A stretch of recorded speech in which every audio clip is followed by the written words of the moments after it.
Hey, I'd just like to personally thank you before anything for enrolling in my Spanish course. I spent the past 5 years tutoring and teaching students in Spanish in a variety of ways. I know that there are a variety of teaching methods and ways that people learn, but through my experience, I feel like this course will be really helpful to you. And as always, if you don't find it helpful, you have a 30-day money-back guarantee. I specifically designed this course myself because I was tired of seeing people use those apps that only teach you how to say apple, tree, wood, but don't meaningfully teach you how to actually get to speak Spanish and build your own sentences. This course will have you writing your own sentences within the first day of taking it, I guarantee. And on top of that, this course is self-paced. It's not accelerated, and it goes as fast as you want it to. Whenever you have time to study or continue with the videos and lessons, you may do so at your own pace, so there's no pressure or anything like that. Now, this course, on top of everything, also offers a variety of resources that are downloadable and attachable to the videos as well. Now, this course, of course, is for students that are self-motivated, that really truly want to learn Spanish on their own terms and also acquire the language in their own time. If you are not a self-directed student, perhaps this might not be the best course for you, but if you self-discipline yourself, then you may do well. This course has a variety of things, from grammar introductions to vocabulary expansion skills and more. I personally designed the syllabus, so therefore you know what to expect. This course, on top of everything else, offers not only the basics, but how to apply the basics in a conversation. This course also has lessons in speaking, writing, and of course, listening. It's very important, on top of everything, to also build your reading skills in Spanish. This course is not like your typical app or website, Spanish101.com, that just teaches you words and that's it. You know, when you try to visit a Spanish country, you're not just going to say water, agua, right? You're going to want to know how to say, can I please, or may I please get a glass of water? This is what this course intends for you to learn. How to pick up the language on your own time, without the nerves, stress, or pressure of a classroom. Now, it's very important that you do this in this course, because by doing so, you will be applying these lessons to your real-life interactions with Spanish. I don't know why you want to learn Spanish. Perhaps you want to travel abroad to a Spanish-speaking country. Perhaps you just always wanted to learn this skill. Nonetheless, it is a great thing. I always say that learning another language is an awesome, awesome thing to do, and a great way to spend your time. I think that we should all, learn more than one language. Now, Spanish has its benefits, of course. If you live in the West, it is one of the most spoken languages after English. On top of that, there are a variety of countries in Latin America and also Africa and even Asia that utilize Spanish as one of their main languages. So by doing so, you'll be expanding your horizons tremendously. Spanish is a great language and it is easy to learn, but I must admit a little bit hard to master. But no worries, because that's where this course comes in, to meld the gaps. So that is another thing that we want to talk about. Perhaps you already have some experience with Spanish, perhaps you have none at all. Not to worry, this course will address both students, because whether you just began learning Spanish or know a little bit of background information, the basics will serve as a refresher to the student who already learned Spanish in a classroom previously, and to the brand new student, this will be useful basic information.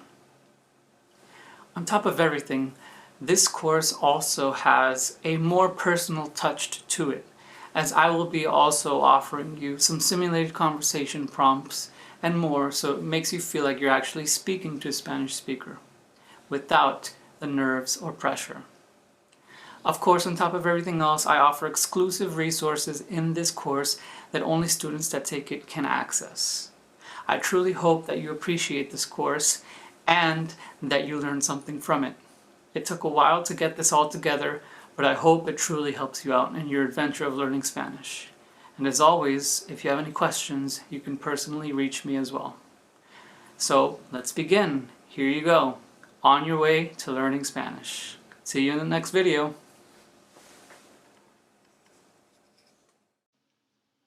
Welcome to the first video.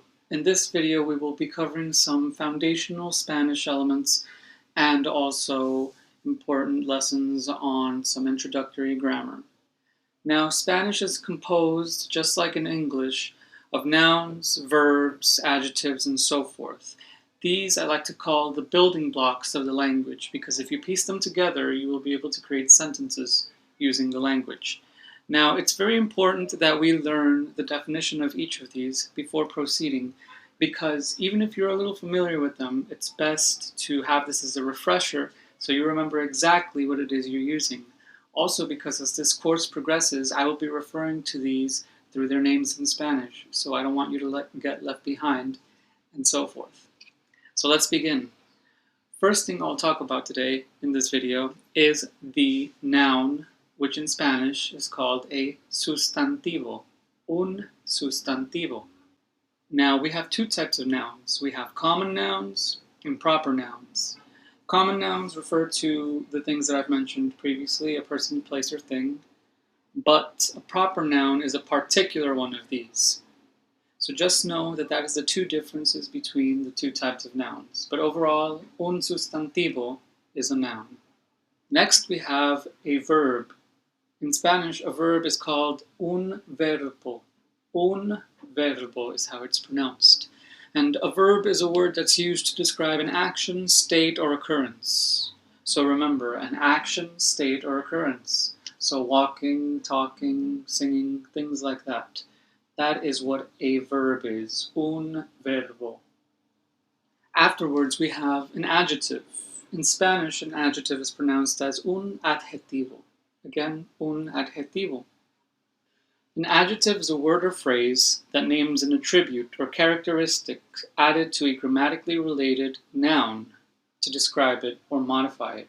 So in simpler terms, think of something that modifies, a word that modifies a noun. So like the yellow dog or the cold water.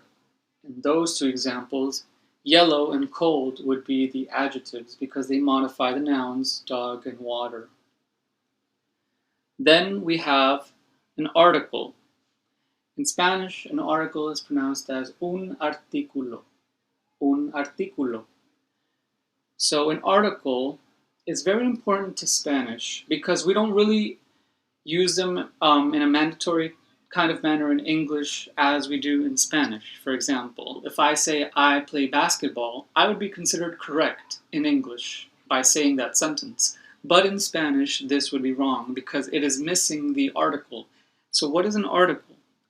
An article is basically the of a sentence that goes before the noun. So for example, let's say you're talking about a basketball or the table. Before table, there was the word the. That would be the article. So therefore, in English, it's relatively easy because no matter if it's one thing or multiple things, we still use the. So for example, the table, the chair, the television, and so forth. But in Spanish, it's a little bit more in-depth because in Spanish, articles are modified by gender and by plurality. So by plurality, I mean if it's one or more than one. So plurality, singularity.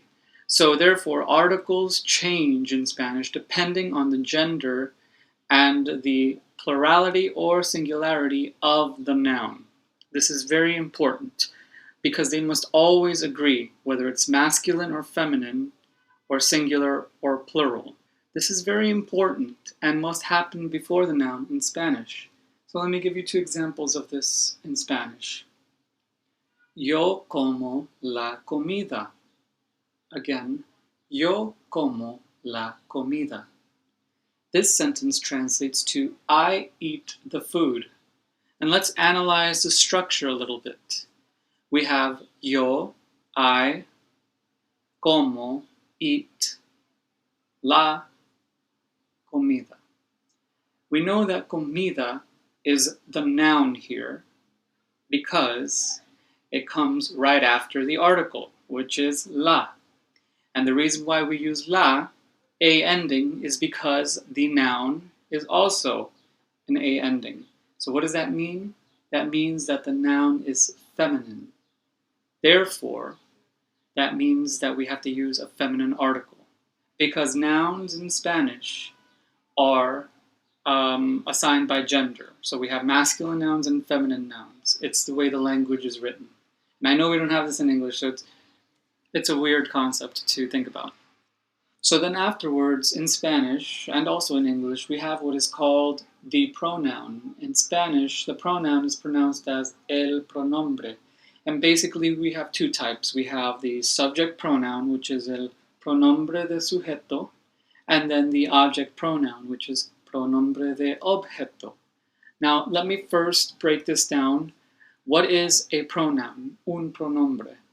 A pronoun is a word that can function by itself and refers to the participants in the sentence. For example, I, you, me, he, she, and so forth. Or it can mention something that is outside of the two participants. So for example, they, it, this, and so forth. Now, it is important to think about this because this is a huge part of Spanish. We have subjects, sujetos, who come at the beginning of sentences often to tell us who is the person, the subject, doing the action, el verbo, the verb. And so therefore, we need to think about pronombres, pronouns, a lot. So now let's break down the subject pronoun, known as the pronombre de sujeto in Spanish, and the object pronoun, known as the pronombre de objeto in Spanish. The subject pronouns in Spanish, there are approximately 6 of them. And I like to pair them together into 6 because it makes it easier to remember them.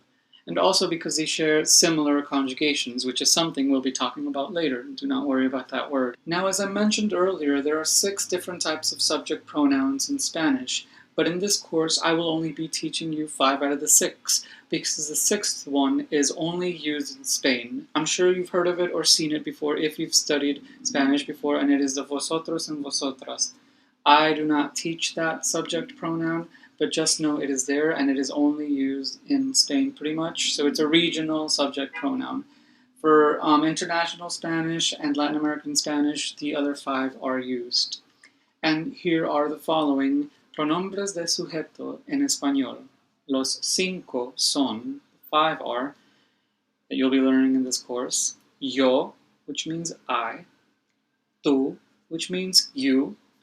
Él and ella and usted, which means he, she, and you. And then we have nosotros and nosotras, which mean we. And lastly, ellos, ellas, and ustedes, which means they and also you all. Lastly, we will talk about the object pronouns, known in Spanish as los pronombres de objeto.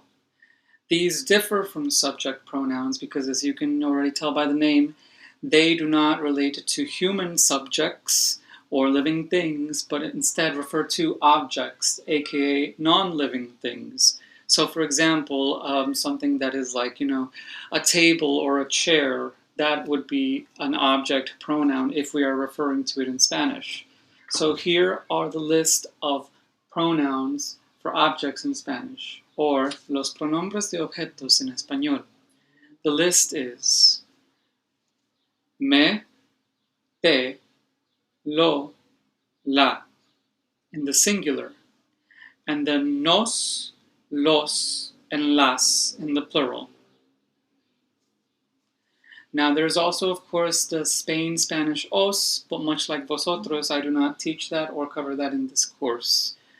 Now, the pronombre de objeto usually comes before the verb. I'm just giving you all this information so you know it now and you can see it here and be exposed to it to know that it exists, but you do not have to worry about object pronouns just yet because we will be covering subject pronouns first because they are more common and obviously relate to living things in Spanish. So therefore, I want to teach you those first. So don't worry about that, just know that object pronouns exist. But yes, These are the following building blocks of Spanish to get you on your way to creating sentences of your own in Spanish and to help you speak, write, and also be able to express yourself much more fluently in Spanish than just by stating, one word or a noun. So I hope this helped, and of course you can always rewatch this video if you need a refresher. On top of that, I have attached the list of these different building blocks, as I like to call them, to this video as a downloadable, file, and that's pretty much it. I will see you in the next video. In this video, we will continue on from where we left off in the previous video about learning about the building blocks of Spanish. And now that you've been exposed to them and have learned them, it's time to apply what we've learned in that video into this video by piecing them all together and placing them together in order to form sentences in Spanish. The great thing about learning Spanish in this manner is that it applies to all levels of Spanish in all forms. Whether you're speaking, writing, or reading it, Spanish is built using these basic building blocks pieced together to create a comprehensible and grammatically correct sentence. In Spanish, subject-verb agreement is a huge deal, much like in English. And in case you're not familiar with this concept, it is basically learning about the sujeto matching with the verbo, which we learned about both building blocks in the previous video. Subjects and verbs must agree in Spanish in order for the sentence to make sense. This is why I often give this formula to students to let them know that a basic Spanish sentence is constructed as follows: a subject followed by a verb followed by a noun. Now, there are obviously some varieties to this formula, but to keep things simple, this is the basic equation to create a sentence in Spanish that is grammatically correct and sound. A subject, a verb, and then a noun. Obviously, between these you can have things like articles and so forth. But to keep it simple, remember, this is the order. So when we have an example like the one used in the previous video, yo como la comida, we now know that this sentence, which is grammatically correct in Spanish, follows the subject, verb, noun equation order and agrees in subject and verb. So therefore, this makes this sentence grammatically correct. Now, what we've done here is that we've applied these building blocks and added them together to give us a comprehensible sentence, right? We must continue to do this throughout all of Spanish. This is how the language works. And by learning this early, you will avoid common mistakes that are made by people who learn Spanish, such as incorrect word order and the like. So then, on the topic of agreeing verbs with subjects and vice versa, how does this work? What does that specifically mean? How do you know if you are specifically and correctly matching your subject with the verb? How does that work? Well, this is an important point in Spanish because this leads us into this concept called conjugation. Verb conjugation is extremely important in Spanish. In fact, I'd say that most of Spanish is revolved and involves around conjugations. Verb conjugations, of course. This word only applies to los verbos, verbs. And basically, the most simple definition of what a conjugation is basically modifying a verb in order to match the subject. So, for example, in English, we can think of this in a way when we say things like, I eat versus he eats. You wouldn't say he eat, right? You would say he eats. Versus you also wouldn't say I eats. You would say I eat. What we've done here is that we've modified the verb eat to match the proper subject. That is called conjugation. However, in Spanish, conjugating is a lot more extensive than it is in English. For example, in Spanish, remember when we talked about los sujetos, specifically los pronombres de sujetos, the subject pronouns, and I mentioned how there were 6 of them, but you're only going to learn 5 of them in this course. Those 5 are extremely important to memorize and know well, because you will have to conjugate accordingly to each one of those 5 subject pronouns. Each conjugation varies depending on the subject. So it's extremely important to know them first. So before you even get into conjugating, like we will in this video, please make sure that you know the 5 subject pronouns, the pronombres de sujetos, well. And again, in Spanish, they are yo, tú, él, ella, usted, ellos, ellas, ustedes, and nosotros y nosotras. So now that we know what conjugations are, let's begin to conjugate. In order for us to do this, we must first lay out the 5 subject pronouns, los pronombres de sujetos, on a chart, and then we must add a verb right after them. Since we've already used this verbo before, I will use this one for this example. We will use the verb comer, which means to eat. Notice how in the previous video and earlier in this video, I said the sentence yo como la comida. Como is a conjugation of this verb comer, which means to eat. However, I had to change the spelling of this verb to match the subject yo, which means I eat. This was me conjugating for you. But of course, in English and in Spanish as well, I is not the only subject that exists. We also have tú, él, ella, usted, ellos, ellas, ustedes, and nosotros y nosotras. So therefore, in order for us to conjugate successfully, we must first ask this question. In what tense are we speaking in? So what is a tense? A grammatical tense in any language refers to the time period you're referencing. So it could be the present, the past, or the future. This is very important because conjugations of verbs in Spanish vary depending on not only the subject, but the tense you are using and referring to.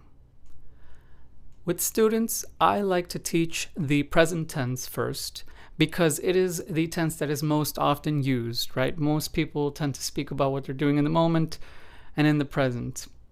So for the sake of keeping things in line with how language is typically taught, we will begin with the present tense. The present tense has its own conjugation forms of verbs.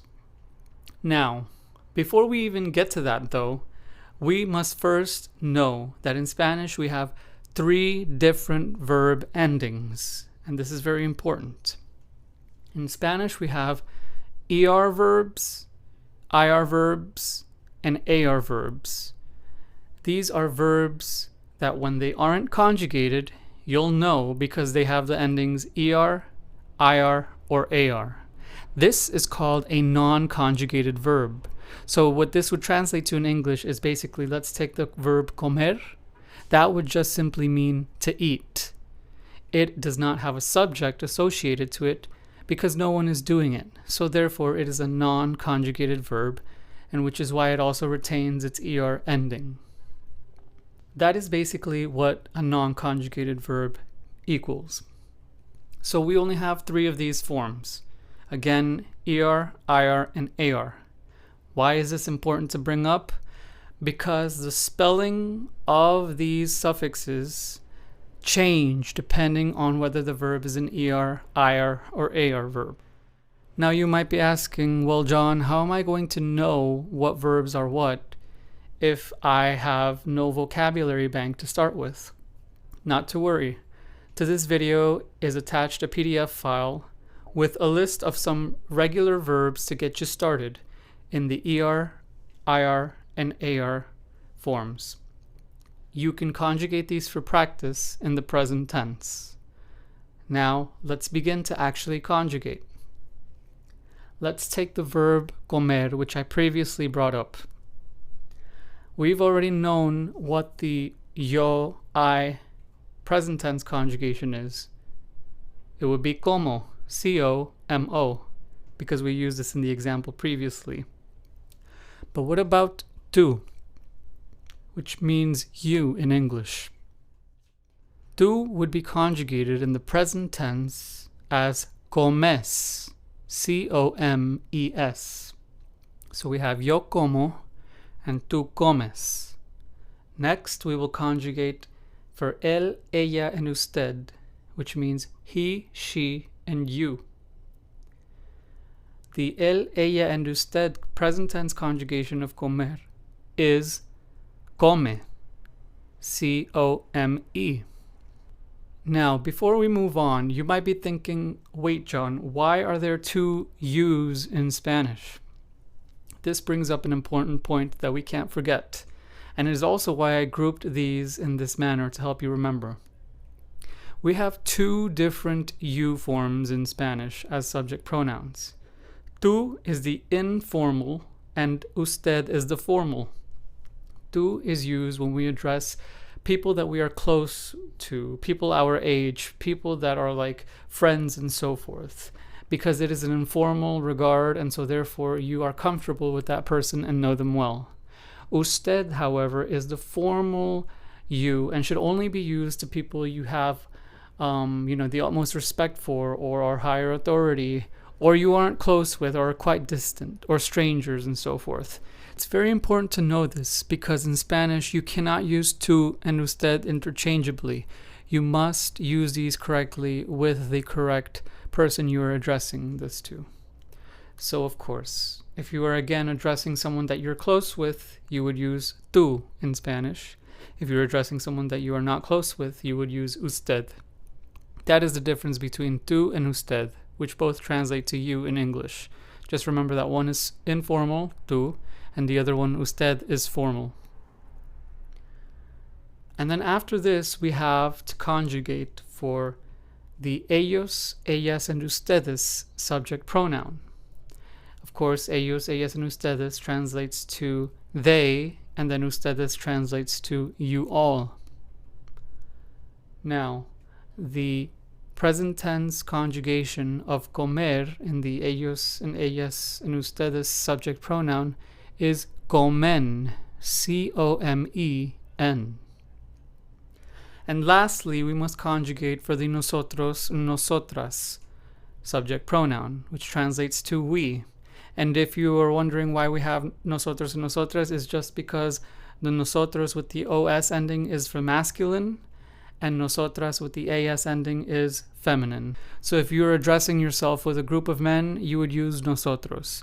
If you're addressing yourself with a group of women, but the group is entirely women, you would use nosotras. This also brings out an important point. There can be 99 men in a room and one woman. You would still use nosotros. It takes on the masculine form. Same thing, there could be 99 women in a group, but if there's one man, you have to take the masculine form and use nosotros. It is just the way the language is written. But if the group is entirely women, then you can use the feminine nosotras. This also applies to ellos and ellas for the they subject pronoun. So just be aware of that. Now, the nosotros, nosotras present tense comer conjugation is comemos, C-O-M-E-M-O-S. So take a moment here to digest this and look at how these verbs change when the subject also changes. The conjugation is very different per subject. If this seems daunting, do not worry, because we will do an IR verb and an AR verb to show you the patterns that you can pick out to help you remember these. Now, let's conjugate an IR verb for practice in these conjugations. Let's take the IR verb of vivir, V-I-V-I-R, which means to live, as our next conjugation. So let me conjugate this for you, and maybe you can tell that there's a pattern forming here. For the yo subject pronoun, vivir changes to vivo, V-I-V-O, in the present tense. For the tu subject pronoun, vivir changes to vives, V-I-V-E-S, in the present tense. For the él, ella, and usted subject pronoun, vivir turns to vive, V-I-V-E, in the present tense. For the ellos, ellas, and ustedes subject pronoun, vivir turns to viven, V-I-V-E-N, in the present tense. And lastly, for the nosotros, nosotras subject pronoun, vivir changes to vivimos, V-I-V-I-M-O-S, in the present tense. So as you can tell, there's a little bit of a pattern here forming. Lastly, for practice, let's conjugate an AR verb, the final of the three forms of these verbs to conjugate. Let's take the AR verb hablar, which maybe you've probably heard of, which means to speak. For the yo form in the present tense, the AR verb hablar changes to hablo, H-A-B-L-O, yo hablo. For the tu form in the present tense, hablar changes to hablas, H-A-B-L-A-S. For the él, ella, and usted form, hablar changes to habla, H-A-B-L-A. For the ellos, ellas, and ustedes form in the present tense, hablar changes to hablan, H-A-B-L-A-N. And lastly, for the nosotros and nosotras present tense form, hablar changes to hablamos, H-A-B-L-A-M-O-S. Now, this is pretty straightforward, of course. Yo hablo means I speak, tú hablas means you speak, él, ella, usted means he/she/you speak, ellos, ellas, and ustedes means they/you all speak, and nosotros, nosotras means we speak. So there we go. We've officially conjugated for one IR, one ER, and one AR verb in Spanish. What do you notice? There's a little bit of a pattern here, right? Take a look at the endings. The endings are pretty much similar across the board, especially for the ER and IR ending verbs. The best way to master these conjugations, which make up a huge portion of the Spanish language, is to memorize the endings. Because then you'll be able to plug these endings into any regular verb that ends with ER, IR, or AR. Attached to this video is also this graph that I've laid out for you here, so you can print it or download it, so you can take a look at it. It's very important that you memorize the endings of these conjugations in order to establish the pattern and see how this can be applied to other verbs as well. Also, as mentioned earlier, for practice, I've added a list of regular verbs that you can conjugate in your own time for practice, and I've also added a blank conjugation chart, which you should be using to fill out to be able to learn and memorize these conjugations well. The more practice you do with these, the easier they'll become to remember and master. What we've learned and covered here in this video today applies only to regular verbs. Los verbos regulares. There is also verbs that are called irregular verbs, los verbos irregulares. But you need not worry about them right now, because right now we are only covering regular verbs because they are some of the most commonly used verbs in Spanish. I hope you learned about conjugations, and of course, you can always rewatch this video if you need a refresher on it. Make sure to utilize the material attached to this video as well for help. See you in the next one. In this video, we will continue learning about some of the other building blocks of Spanish that we did not mention previously. These building blocks help you create more advanced Spanish sentences, as opposed to the typical subject, verb, and noun equation. And so therefore, we must introduce these two building blocks. which are called a preposition and a conjunction. So what is the point of a preposition and a conjunction? We have these two in English actually, but in order to simplify things, let's first define them. So a preposition serves as a word that typically goes before a noun or a pronoun and expresses a relationship or a relation to it, such as time or location. Some examples of these include after, at, and for. So let me give you an example in a sentence of this. I went after him. I am at the beach. These are examples of sentences in English that are using the prepositions after and at. As you can see, they go before the noun or before the pronoun, subject pronoun. This is what a preposition is. Next, we have a conjunction. A conjunction is a word that typically serves to unite two separate ideas or two ideas in general in a sentence, which are also known as clauses. Now, some examples of conjunctions in English are and, but, and if.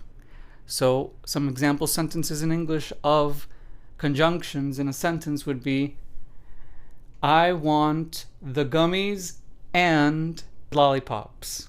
Or I want to go, but not if he is coming. So these are some examples of two sentences that use conjunctions in English. We have these two in Spanish, of course. So why are we learning them? Well, because as mentioned earlier at the beginning of this video, they can serve to create more advanced sentences, right?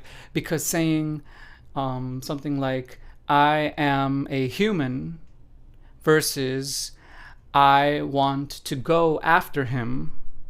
In these two sentences, you can tell that the first one is a lot more basic and direct compared to the other one, the second sentence. That is because the second sentence uses more building blocks in the language to create a more expressive sentence or more detailed sentence. This is why it's important to know about prepositions and conjunctions. So what are some examples in Spanish of sentences that use prepositions and conjunctions? Well, here is one for you. Yo soy de Nueva York. Again, yo soy de Nueva York. Here in this sentence, we now know that we are using a subject, yo, a verb, soy, and then we have de Nueva York, and then we know Nueva York, which would be the noun, or in this case, the proper noun, and then we have the de, which is now unidentified. In English, this sentence translates to I am from New York. So we can tell that the de is obviously the preposition in this sentence because it translates to the of the sentence. Next, let's show an example of a Spanish sentence that uses a conjunction. An example of a sentence in Spanish that uses a conjunction is the following. Yo como las paletas y las galletas. Again, yo como las paletas y las galletas. So in English, this sentence translates to I eat the ice lollies and the cookies. So as we can see here, the conjunction that is being used is y, which in English translates to and. Now you have officially learned all of the building blocks that you need to get started to writing your very own sentences in Spanish. If some of these concepts are a little bit muddy to you, or you need to, take some time to learn them and master them, no problem. You can pause here and rewatch the old videos, the previous videos, or you can work on some of the material a little bit more. Because at the end of this video, there is a quiz that covers all that we have covered in this section of the course. I'd just like to now say good job on completing this section of the course, and on to the next one. See you there. Hi, and welcome to the next section of the course. In this section, we will be applying the concepts that we learned in the previous section into intermediate and advanced Spanish. So therefore, this will entail more advanced grammatical concepts and more. Now, in this course, you've learned so far how to conjugate regular verbs in the present tense. But in Spanish, we also have irregular verbs. So what are irregular verbs? Irregular verbs are verbs that when you conjugate them, they do not follow the standard conjugation patterns.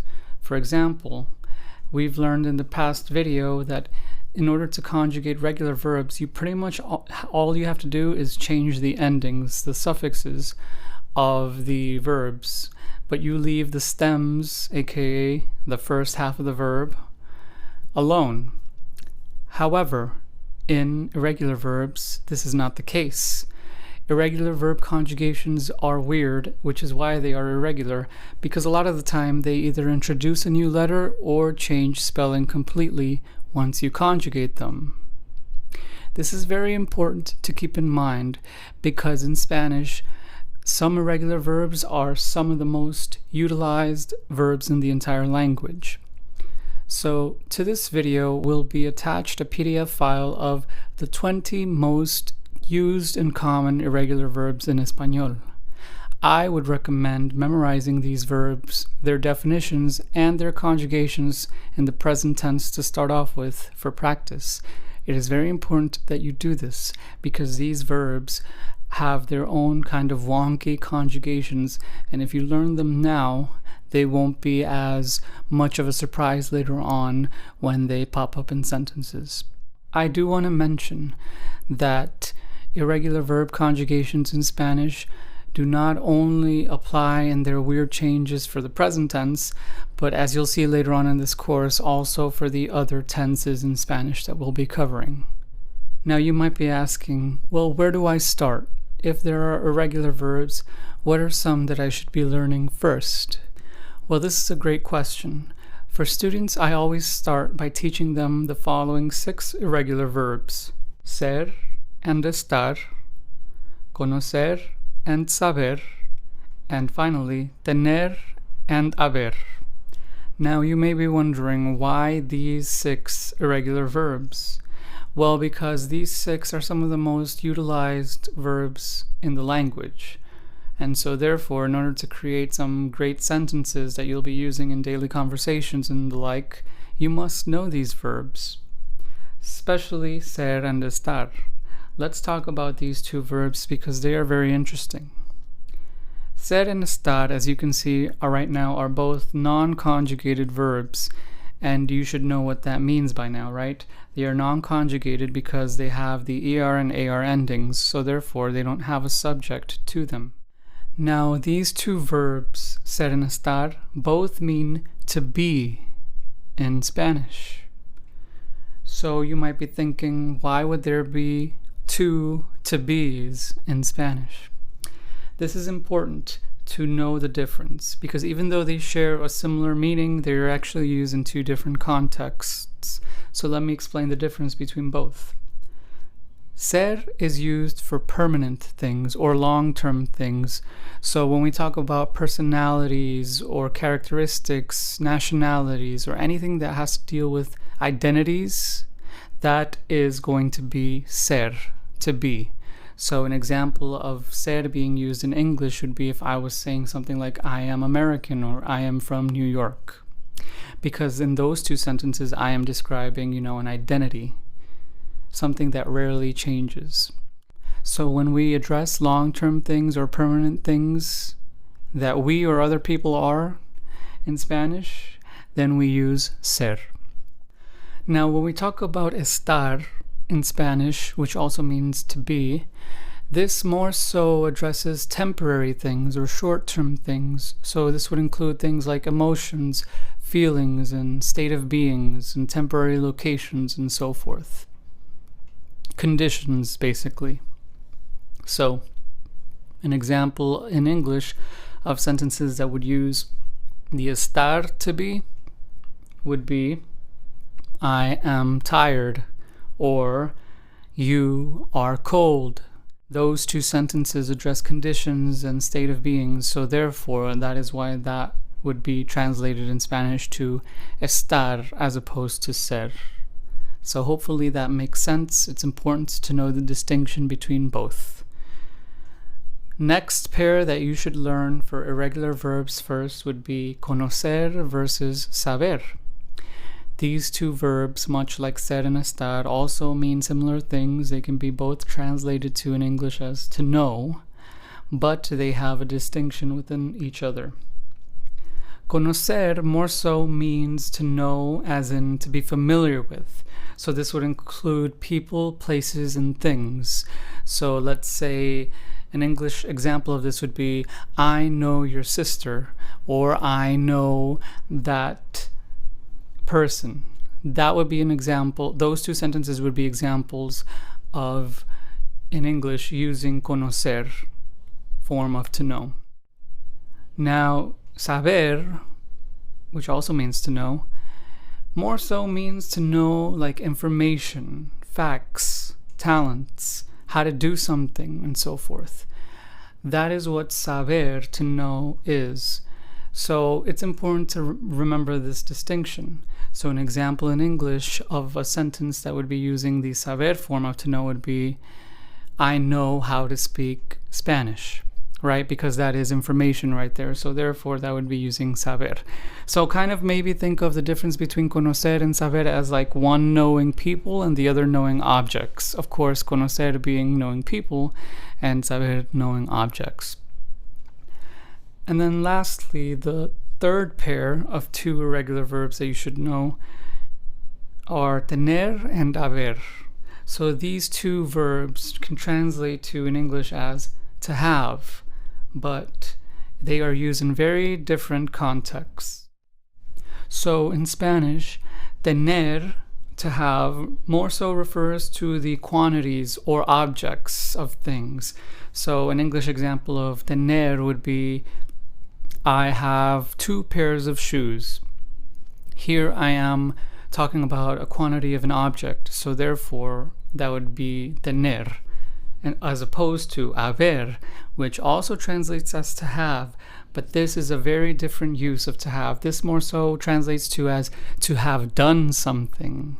So for example, in English this would translate to as I have done my homework. That is a completely different use of have, even in English, even though it translates to the same word in English. So just know those two distinctions for these 3 pairs of verbs that are similar in meaning but have distinctions associated to them. And because they're irregular verbs, when you conjugate each of these, the spellings will look different. So now let's talk about them. We will conjugate these irregular verbs in the present tense for this video. Let's start off with conjugating ser in the present tense. So this irregular verb will look very different once we conjugate it, and you'll see. So to begin, let's lay out our 5 pronombres de sujetos, subject pronouns. Of course, it's yo, tú, él, ella, usted, ellos, ellas, ustedes, and lastly, nosotros y nosotras. So now let's conjugate ser to match each of these subjects in the present tense. So in the present tense yo form, ser changes to soy, S-O-Y, soy. For the tú form, ser changes to eres, E-R-E-S. For the él, ella, usted form, ser changes to es, E-S. For the ellos, ellas, and ustedes form, ser changes to son, S-O-N. And lastly, for the nosotros and nosotras form, ser changes to somos, S-O-M-O-S. So as you can see, this looks vastly different for each subject pronoun. Sometimes the entire word spelling just changes, right? This is why these are irregular verbs. Next, let's conjugate estar. So again, we have our 5 subject pronouns here. And then in the yo form, estar changes to estoy, yo estoy, E-S-T-O-Y. And then for the tú subject pronoun, estar changes to estás, E-S-T-A-S. And then for the él, ella, usted subject pronoun, estar changes to está, E-S-T-A. And then for the ellos, ellas, and ustedes subject pronoun in the present tense, estar changes to están, E-S-T-A-N. And then lastly, for the nosotros and nosotras subject pronoun in the present tense, estar changes to estamos, E-S-T-A-M-O-S. So as we can tell already by these two irregular verb conjugations, they are vastly different from the non-conjugated verb in spelling when you conjugate them, right? So therefore, the best way to memorize these is just through memorization and practice. Use them in your own constructed sentences to help you remember them. That's what I would recommend doing. Next, we're going to conjugate the two irregular verbs conocer and saber. So again, let's start off. For the yo present tense subject pronoun, conocer changes to conozco, C-O-N-O-Z-C-O. For the tu subject pronoun, conocer changes to conoces, C-O-N-O-C-E-S. For the el, ella, usted subject pronoun, conocer changes to conoce, C-O-N-O-C-E. For the ellos, ellas, and ustedes subject pronoun, conocer changes to conocen, C-O-N-O-C-E-N. And lastly, for the nosotros and nosotras subject pronoun, conocer changes to conocemos, C-O-N-O-C-E-M-O-S. Next, let's go ahead and conjugate haber. In the yo present tense form, subject pronoun, haber is conjugated as e, spelled as H-E. In the tu subject pronoun, haber is conjugated to as, H-A-S. In the el, ella, and usted subject pronoun, in the present tense, haber is conjugated as a, H-A. In the ellos, ellas, and ustedes subject pronoun, haber is conjugated as an, H-A-N. And lastly, in the nosotros and nosotras form, haber in the present tense is conjugated to hemos, H-E-M-O-S. So now you know how to conjugate these 6 irregular verbs in the present tense to match their respective subjects. It's important that you remember these conjugations and the meaning of these verbs in order to start creating and building your vocabulary bank.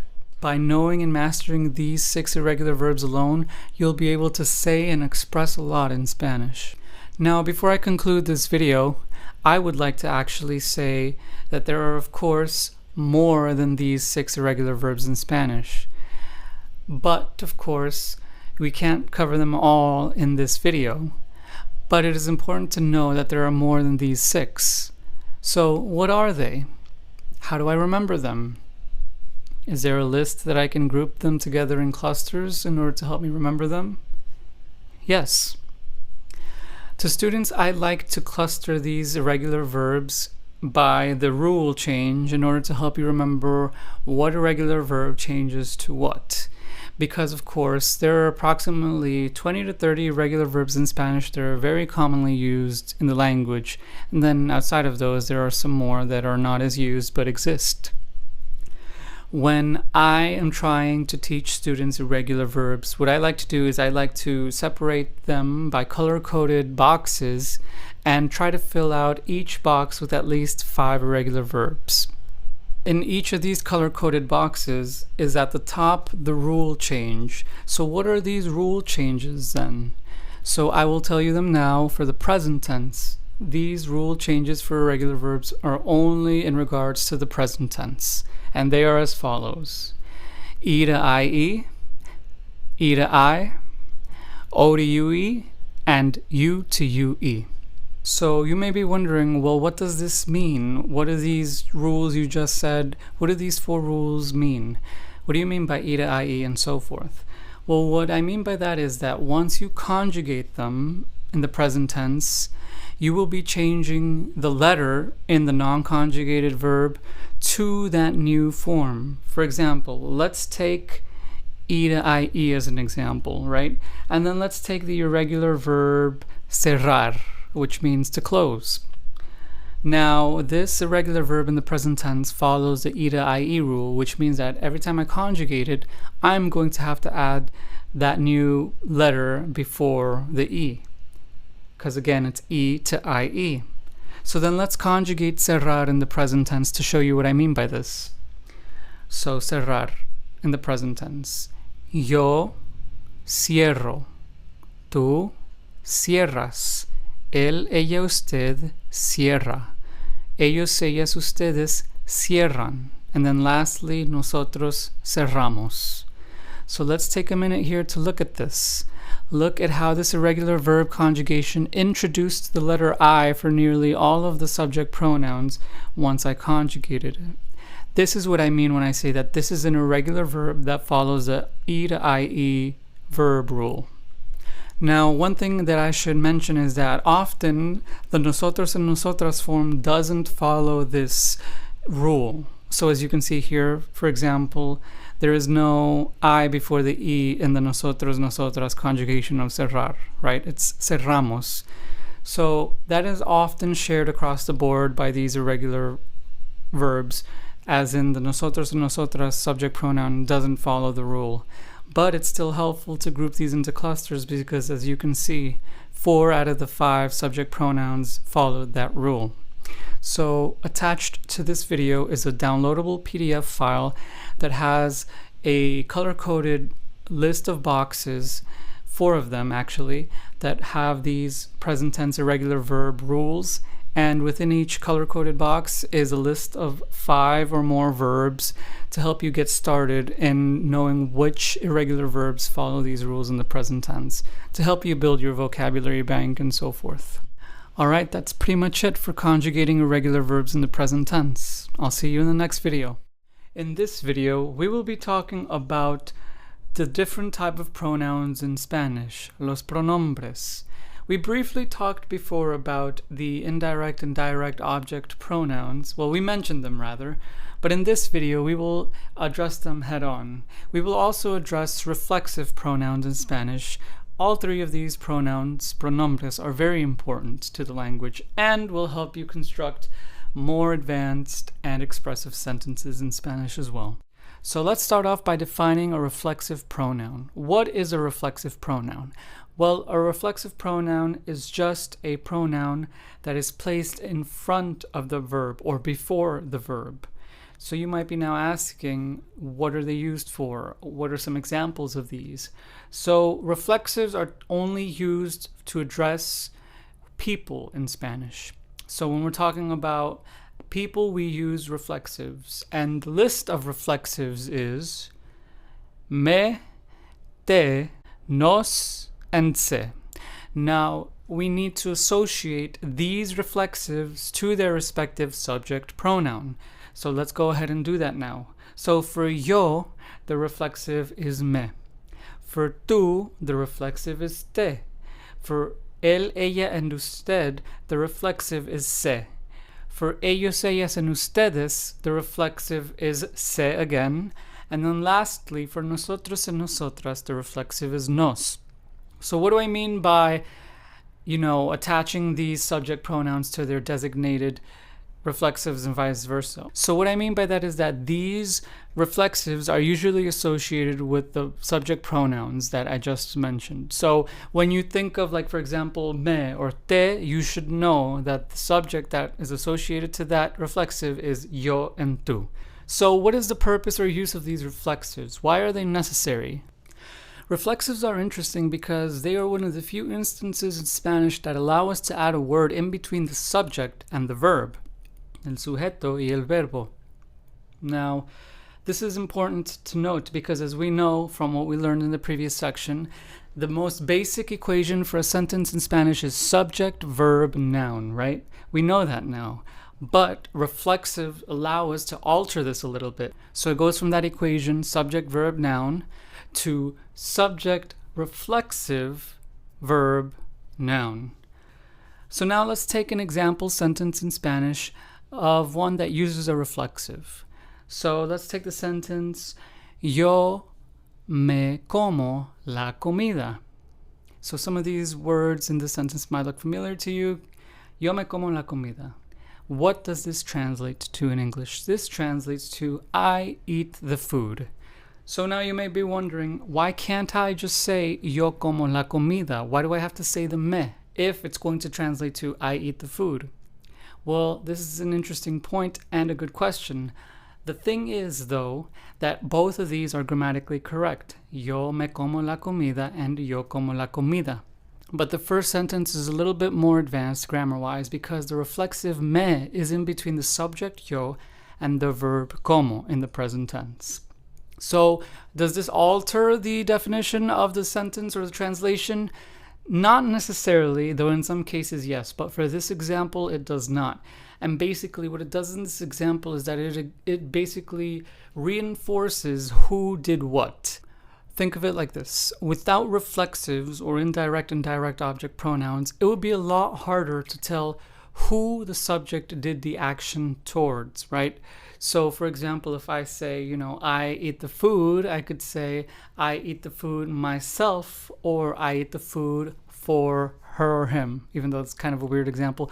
But this example kind of shows you and demonstrates what I mean by that, as in, for whom is the action being applied towards. So that is why reflexives and, of course, indirect and direct object pronouns are important. And it's also why they go in between the subject and the verb when it comes to reflexives. Next, let's talk about direct object pronouns in Spanish. So much like reflexives, these are also placed before the verb and also ask to whom is the verb being done to, like the action, right? Who is it affecting? Is it the subject themselves or someone outside of the subject, right? A third party or second party. So first, let's give a list of all of the direct object pronouns in Spanish. Now, these are mainly used for things, but can also be used for people as well. This is the following list of direct object pronouns in Spanish. Me, te, lo and la, los and las, and lastly, nos. So now let's match these to their respective subject pronouns. Yo, me, tú, te, él, ella, usted, lo o la, ellos, ellas, and ustedes, los and las, and lastly, nosotros, nos. So what is an example in Spanish of a sentence that uses a direct object pronoun? Let's take the sentence, yo compro un regalo, which means I buy a gift. Let's say we want to simplify this, right? So in order to simplify this and use a direct object pronoun, we must get rid of the noun and replace it by one that agrees in its gender and plurality. So therefore, how do we do this? Well, it's relatively easy, right? We know that regalo is a masculine noun. And how do we know that? Because remember, we talked about this earlier in this course, that all nouns, sustantivos, in Spanish are gendered. And so therefore, regalo is a masculine noun because it ends with the letter O. So our direct object pronoun must match with the noun in terms of gender and also quantity, so singular versus plural. And here's another thing. Since we're talking about an object in this sentence, and the object is the one that we're simplifying for, we therefore use lo, because lo and la exclusively relate to objects. We are not referring to a person or a living thing, so therefore we don't use me, te, and so forth in this. We use lo. So therefore, let's take that example sentence again, yo compro un regalo, and simplify it using a direct object pronoun. Yo compro un regalo turns to yo lo compro. So now, as you can see, we used a direct object pronoun and fit it in between the subject and the verb, much like we can do with reflexive pronouns. So therefore, these two sentences convey the same meaning. It's just that the second one isn't as obvious, right? We go from I buy a gift to I buy it. So therefore, this is how these direct object pronouns work. Hopefully this makes sense, and if it doesn't, no worries, because I have also attached a resource to this video explaining this and showing a table of each and so forth. Next, let's talk about indirect object pronouns. Indirect object pronouns mainly refer to people, right? As opposed to direct object pronouns, which mainly refer to objects, but of course can also refer to people. Now, indirect object pronouns are interesting because in Spanish there is one that is only and exclusively unique to it. So you know if you see it, you are using, or the sentence is using, an indirect object pronoun. First, let's list out the list of indirect object pronouns. So we have me, te, le, les, and nos. So now let's designate these indirect object pronouns with their designated subject pronouns. So we have yo me, tú te, él, ella, and usted le, ellos, ellas, and ustedes les, and lastly, nosotros nos. So now when we talk about direct object pronouns, we kind of should think of it as in for blank. So like for the subject, right? So if I say me, I mean for me. If I say te, I mean for you. If I say nos, I mean for us. And if I say le and les, I say for he, she, or for they, right? So now let's take a look at how indirect object pronouns work in sentences in Spanish. Let's take the sentence, yo compro un regalo para mi madre, which translates to I buy a gift for my mother. So this is a pretty long sentence, right? And let's say we want to simplify it, much like we wanted to simplify the direct object sentence that we mentioned earlier. This time, we won't be simplifying for the object, we'll be simplifying for the subject, right? For the other person mentioned in the sentence. So this time it would be not the yo, but in fact the mother, right? Madre. So by simplifying this sentence using a direct object pronoun in Spanish, we would go from yo compro un regalo para mi madre to yo le compro un regalo. So as you can see this time, the second sentence is shorter again, and it's also more subtle, but we know because of the reference sentence at the top that the le refers to the mother. So now you may be wondering, well, John, why did you use le as opposed to the other indirect object pronouns? Well, we know we have to use le here because we're simplifying or using the indirect object for the mother, right? Madre. And if we simplify mom, even in English, right, for my mom, the subject would be she. I am buying a gift for her, she, right? So the one that uses the she or her in Spanish is the él, ella, and usted subject pronoun. And of course, the indirect object pronoun that is designated to that subject pronoun is le. So therefore, that is why we use le in that sentence. So again, just to recap, indirect object pronouns in Spanish show to who or for the action is done. I hope this clarified these concepts for you, and of course feel free to download and take a look at the resources attached to this video regarding these grammatical concepts. See you in the next video. In this video, we will learn how to conjugate in the preterite past tense in Spanish. So far in this course, you've learned how to conjugate verbos, verbs, in the present tense for both regular and irregular verbs. So before we move on, I'd just like to say, make sure that you remember those conjugations and study them well before proceeding, because when we get to the rest of the conjugations, we want to make sure that we master them independently one by one, so that way we don't forget or get our conjugations mixed up. The great thing about conjugations in Spanish is that every form is unique, so it'll be kind of hard to be able to, get them mixed up. Nonetheless, it's still important to learn each conjugation one by one. Alright, so with that in mind, let's continue. So what is the preterite tense? We know the present tense, of course, relates to things that are happening in the moment.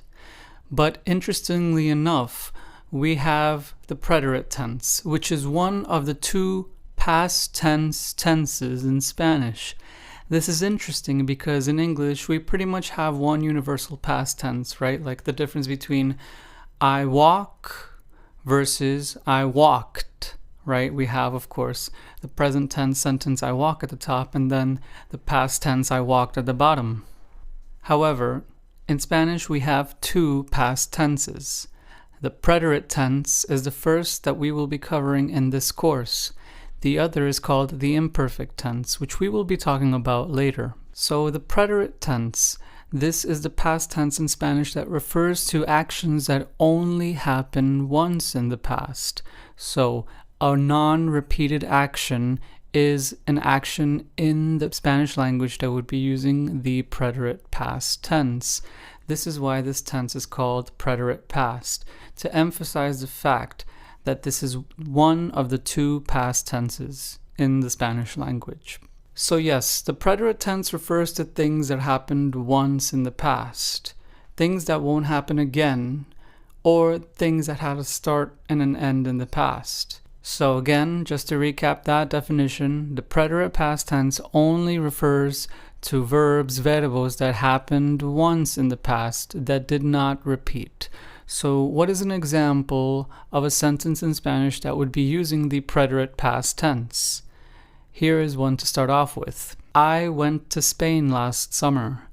This is a sentence that would be using the preterite tense, the preterite past tense, in Spanish because it indicates a time frame that one, won't ever happen again, and two, an occurrence that was unique to that time frame, such as going to Spain last summer. So only within that time frame, last summer. Therefore, this sentence does not indicate any repetition and so forth, which is why it would be the preterite tense. To this video, I will be attaching a downloadable file with a great acronym, SPICY, to help you memorize in what contexts and situations you should be using the preterite tense. So now, like I mentioned for the present tense, the best way to memorize these conjugations is by looking at the patterns of the endings once you change these verbs to match their respective subject pronouns, pronombres de sujetos. Of course, this only relates to regular verbs, and now you know that we of course also have irregular verb conjugations for the preterite past tense, which we will get to in the next video. But for now, let's take a look at all the preterite tense conjugations in Spanish for all three verb forms that you know by now, which are of course again ER, IR, and AR. So let's start off again by setting up our conjugation chart and laying out our 5 subject pronouns, pronombres de sujetos. Again, the verbs that we will be conjugating are comer, vivir, and hablar. So let's start off by filling out this conjugation chart. In the yo subject pronoun in the preterite tense, the verb comer changes to comí, C-O-M accented I. Yo comí, which means I ate. For the tu subject pronoun in the preterite tense, the verb comer changes to comiste, C-O-M-I-S-T-E.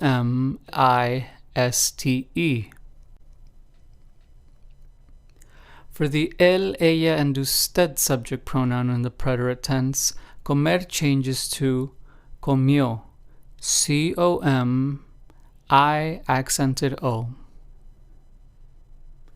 For the ellos, ellas, and ustedes subject pronoun in the preterite tense, comer changes to comieron, C-O-M-I-E-R-O-N. And lastly, for the nosotros and nosotras subject pronoun in the preterite tense, comer changes to comimos, spelled as C-O-M-I-M-O-S. Next, let's conjugate the IR verb vivir. In the yo subject pronoun for the preterite tense, vivir is conjugated as viví, V-I, V accented I. For the tu subject pronoun, vivir is conjugated as viviste, V-I, V-I-S-T-E. For the él, ella, and usted subject pronoun, vivir is conjugated as vivió, V-I, V-I accented O.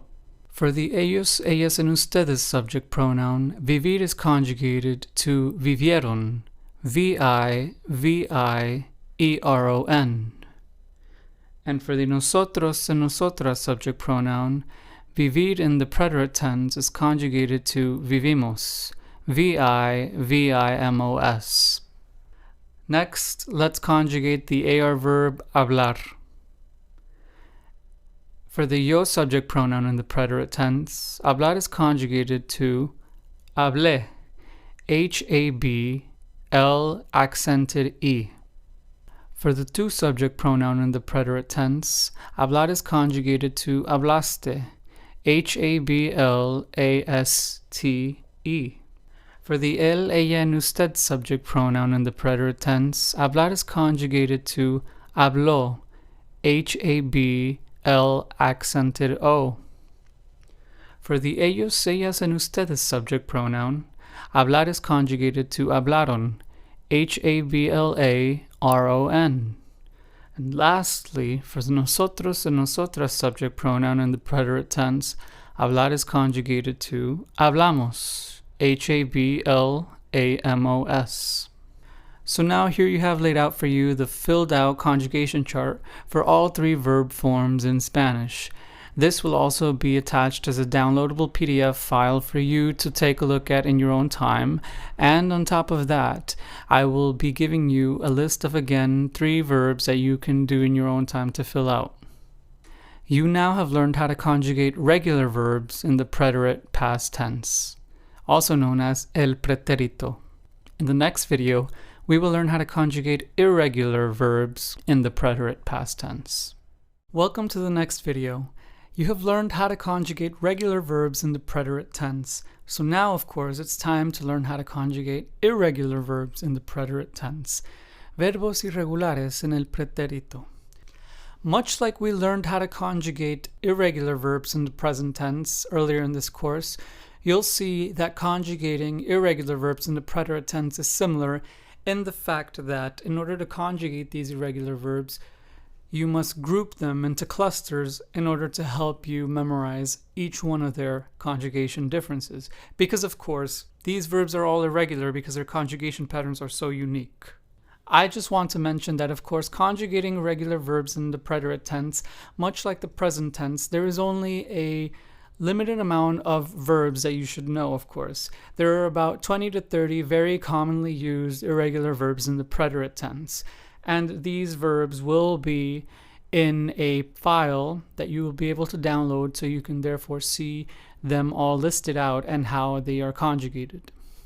So then, how do we group irregular verbs in the preterite tense so we know how to conjugate them, right? Because if we try to conjugate each irregular verb one by one, we're never going to really learn it, because it's going to take 1, forever, and 2, there won't be a way to remember them easy because you're doing them one by one.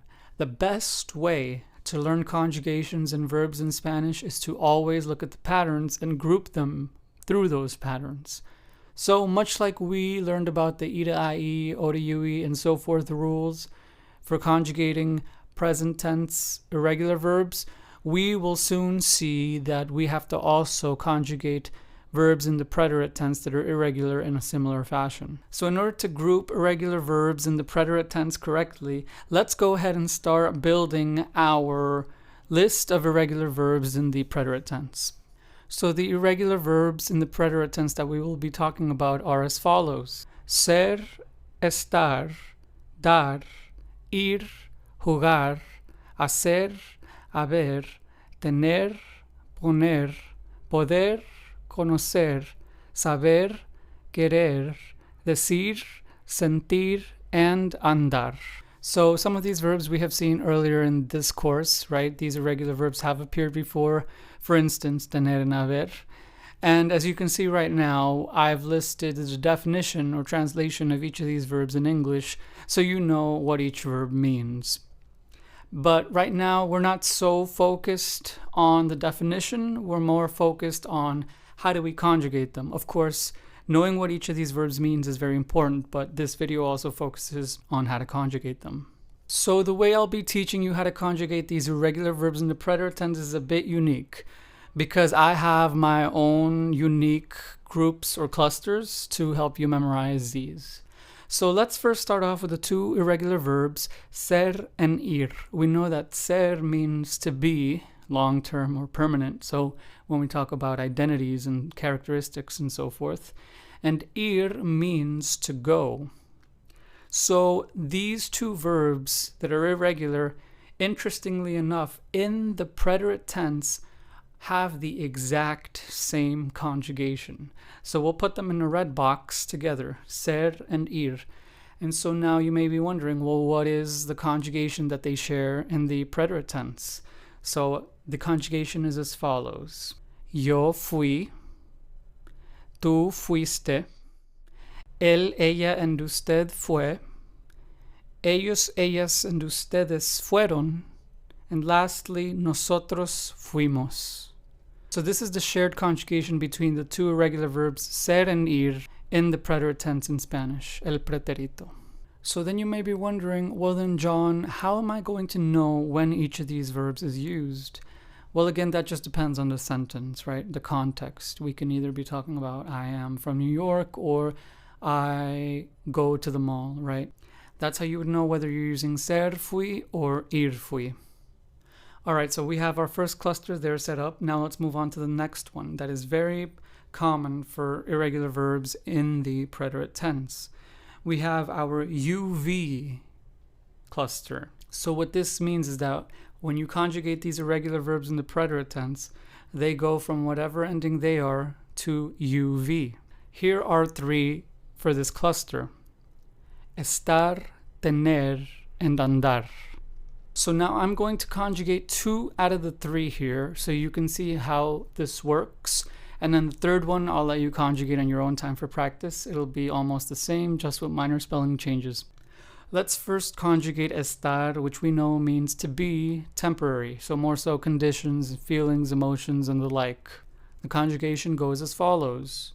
Yo estuve, tú estuviste, él, ella, and usted estuvo, ellos, ellas, and ustedes estuvieron, and lastly, nosotros estuvimos. So as you can see here alone, the AR verb changed, right? And instead has a UV in place of that. Now let's conjugate tener in this cluster. Tener, which means to have, as in quantities, items, and so forth. So then the conjugation for the irregular verb tener goes as follows in the preterite tense. Yo tuve, tú tuviste, él, ella, and usted tuvo, ellos, ellas, and ustedes tuvieron, and lastly, nosotros tuvimos. So what do you notice, right? These are rhyming conjugations. So this cluster, much like the rest that we'll see, are rhyming clusters. So now for practice, pause the video here and conjugate andar in the preterite tense and see if you can match the conjugations so you know that you have mastered or at least know this cluster of UV change. So now I will have assumed that you paused the video, so then let's go ahead and conjugate this irregular verb andar in the preterite tense. The conjugation goes as follows. Yo anduve, tú anduviste, él, ella, and usted anduvo, ellos, ellas, and ustedes anduvieron, and lastly, nosotros anduvimos. So how did you do? Did your conjugation match this? If so, very good. And if not, take a minute to rewind and rewatch again to learn about the UV rhyming cluster for the irregular verb conjugations in the preterite tense. So now let's move on to our next cluster. This orange cluster I'm going to also call another rhyming cluster because these all turn to U, another letter. So this rhyming cluster is also very popular, and let's go ahead and lay out 4 verbs that fit into this rhyming cluster, 4 irregular verbs for the preterite tense. So the 4 verbs are as follow: saber, haber, poder, and poner. So we've seen the verbs saber and haber before. You know, saber means to know, facts or information. Haber is to have done something, an action or verb. But what about poder and poner? What do those two mean? Well, poder means to be able to or can, and then poner means to put. So to keep this lecture short and not very long, I'm just going to lay out all 4 of these irregular verb conjugations in the preterite tense so you can see how they rhyme. But I'm going to pronounce the yo forms just so you can hear also how they rhyme. So saber conjugates to yo supe, haber conjugates to yo huve, poder conjugates to yo pude, and poner conjugates to yo puse. So, just from hearing that yo form alone, that yo subject pronoun conjugation alone, you can hear the rhyming, right? Yo supe, ube, pude, puse. So this rhyming cluster goes from you, letter, and so forth. So that is our orange rhyming cluster with the 4 verbs saber, haber, poder, and poner. Okay, now let's move on to our next rhyming cluster for irregular verbs in the preterite tense. This rhyming cluster involves the 2 verbs dar and ver. So these 2 verbs, dar and ver, what do they mean? Well, dar means to give and ver means to see. So these are also rhyming clusters because, as you'll see in a second, they rhyme, right? So let me go ahead and give you the conjugations for both. For the irregular verb dar, the conjugation goes as follows. Yo di, tú diste, él, ella en usted dio, ellos, ellas en ustedes dieron, and lastly, nosotros y nosotras dimos. Now let's conjugate for ver. Ver goes as follows. Yo vi, tú viste, él, ella en usted vio, ellos, ellas en ustedes vieron, and lastly, nosotros and nosotras vimos. So what do you notice? These 2 are also another rhyming cluster. Very good. Now let's move on to our next rhyming cluster for irregular verbs in the preterite tense. Our next rhyming cluster involves the 2 irregular verbs hacer and querer. Hacer means to make or do, and then querer means to want or like. So yes, this is another rhyming conjugation, as you'll see in a second. So let's start off by conjugating the verb hacer. In the preterite tense, the conjugation goes as follows. Yo hice, tú hiciste, él, ella y usted hizo, ellos, ellas y ustedes hicieron, and lastly, nosotros and nosotras hicimos. Now let's conjugate for querer. The conjugation goes as follows. Yo quise, tú quisiste, él, ella y usted quiso, ellos, ellas and ustedes quisieron, and lastly, nosotros and nosotras quisimos. So take a look at these 2 conjugations. They also rhyme, right? Yo hice, yo quise. So putting them in a cluster would be very wise because it would help you remember these 2, that they rhyme once you conjugate them.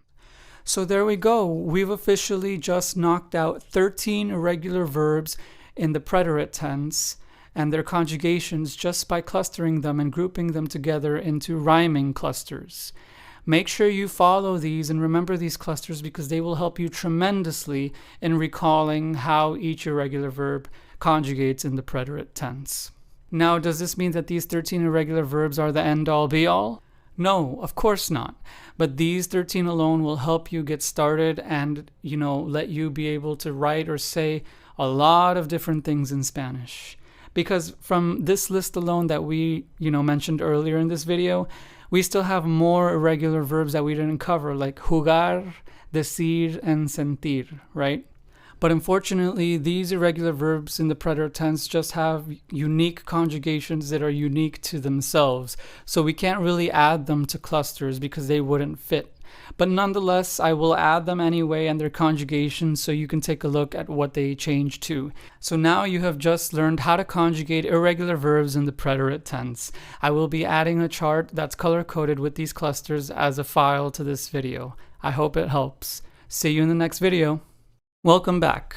Now that we've learned how to conjugate regular and irregular verbs in the preterite past tense, it is time to talk about Spanish's second past tense. So that is, of course, the imperfect past tense. Now you may be asking yourself, why are there 2 past tenses? And in case the preterite alone didn't make it clear, not to worry. This imperfect past tense video will definitely help clarify the difference between both, so that way you know that these 2 past tenses are not interchangeable and actually are used in different contexts. So let's begin talking about the imperfect past tense in Spanish, also known as el imperfecto. So it's kind of weird to think about this concept because we don't really have it in English, but there's a way we can begin to think about it to help us break down the difference between both past tenses. So we know now that the preterite tense, of course, only relates to things that happened once in the past, things that don't repeat. So an example of this would be, I went to Spain last summer. This would be using the preterite tense in Spanish because it only happened once in the past. It did not happen repeatedly. Another example would be the one that I used in the previous video, yo comí la comida, which translates to I ate the food.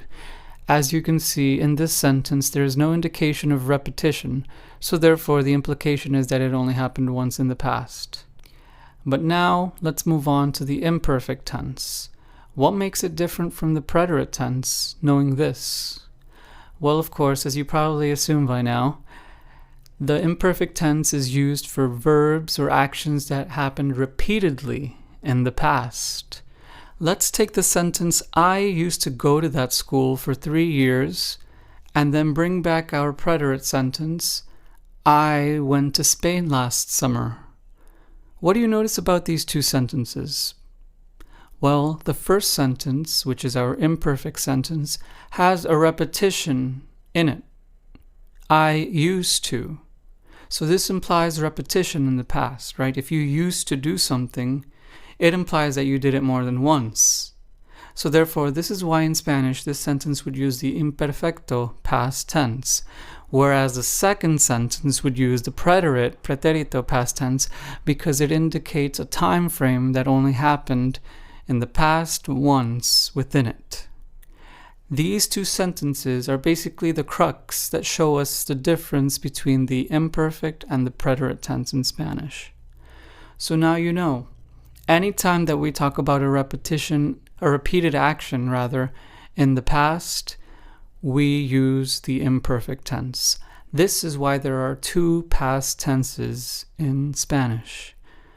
Now, to this video, I will be attaching a file that has a great acronym to help you know in which contexts and situations we use the imperfect tense. This acronym spells out WATERS, right? And it's a contrast to the preterite acronym SPICY. I hope that these acronyms help you memorize in which situations and contexts you must use either the preterite or the imperfect tense.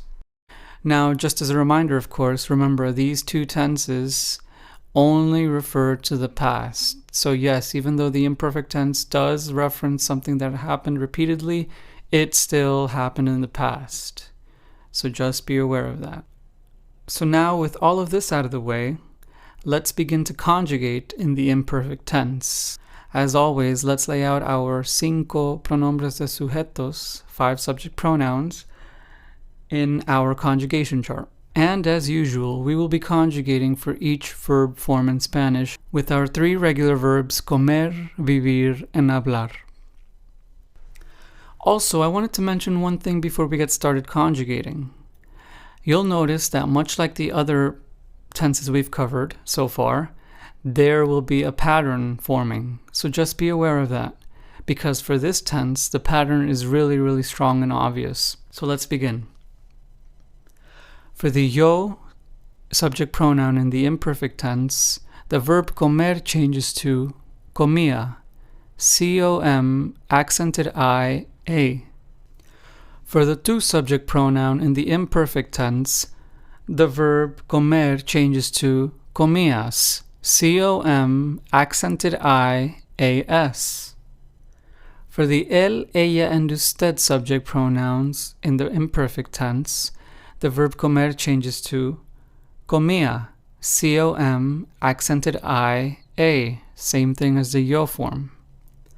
For the ellos, ellas, and ustedes subject pronouns in the imperfect tense, the verb comer changes to comían, C-O-M, accented I-A-N. And for the nosotros and nosotras subject pronouns in the imperfect tense, the verb comer changes to comíamos, C-O-M, accented I-A-M-O-S. Next, let's conjugate the IR verb vivir. For the yo subject pronoun form in the imperfect tense, the verb vivir changes to vivía, V-I, V accented I-A. For the tu subject pronoun in the imperfect tense, the verb vivir changes to vivias, vi, v accented I, as. For the él, ella, and ustedes subject pronouns in the imperfect tense, the verb vivir changes to vivia, vi, v accented I, a, yet again similar to the yo form. For the ellos, ellas, and ustedes subject pronouns in the imperfect tense, the verb vivir changes to vivían, vi, v accented I, a, n. And for the nosotros and nosotras subject pronouns in the imperfect tense, the verb vivir changes to vivíamos, vi, v accented I, a, mos. Now, as you can see in these two alone, they're pretty identical, right? Pretty much identical in their endings. And on top of that, the yo and the él, ella, and ustedes subject pronoun conjugations are exactly the same. Something we haven't seen before. Alright, and now lastly, let's conjugate for the AR verb hablar. For the yo subject pronoun in the imperfect tense, hablar conjugates to hablaba, H-A-B-L-A-B-A. For the tu subject pronoun, hablar in the imperfect tense conjugates to hablabas, H-A-B-L-A-B-A-S. For the él, ella, and usted subject pronouns, hablar conjugates to hablaba again, H-A-B-L-A-B-A, same as the yo form. For the ellos, ellas, and ustedes subject pronouns, hablar conjugates to hablaban, H-A-B-L-A-B-A-N. And lastly, for the nosotros and nosotras subject pronouns, hablar conjugates to hablábamos, H-A-B-L-A-B-A-M-O-S. So now we have filled out our conjugation chart for the imperfect tense for regular verbs. So as you can see, there is definitely a strong pattern here, right? Take a look at the ER and IR endings. All of these have been conjugated to endings with accented I, A. Whereas for the AR verbs, they've been conjugated to ABA endings. So that is a key rule for you to know. If you see a verb in a sentence with either an accented IA ending or an ABA ending, know that it is in the imperfect tense. So just know that in the imperfect tense, ER and IR verbs conjugate to accented IA, and for AR verbs, they conjugate to ABA. I hope this helped, and of course now we will be learning how to conjugate irregular verbs in the imperfect tense. See you there.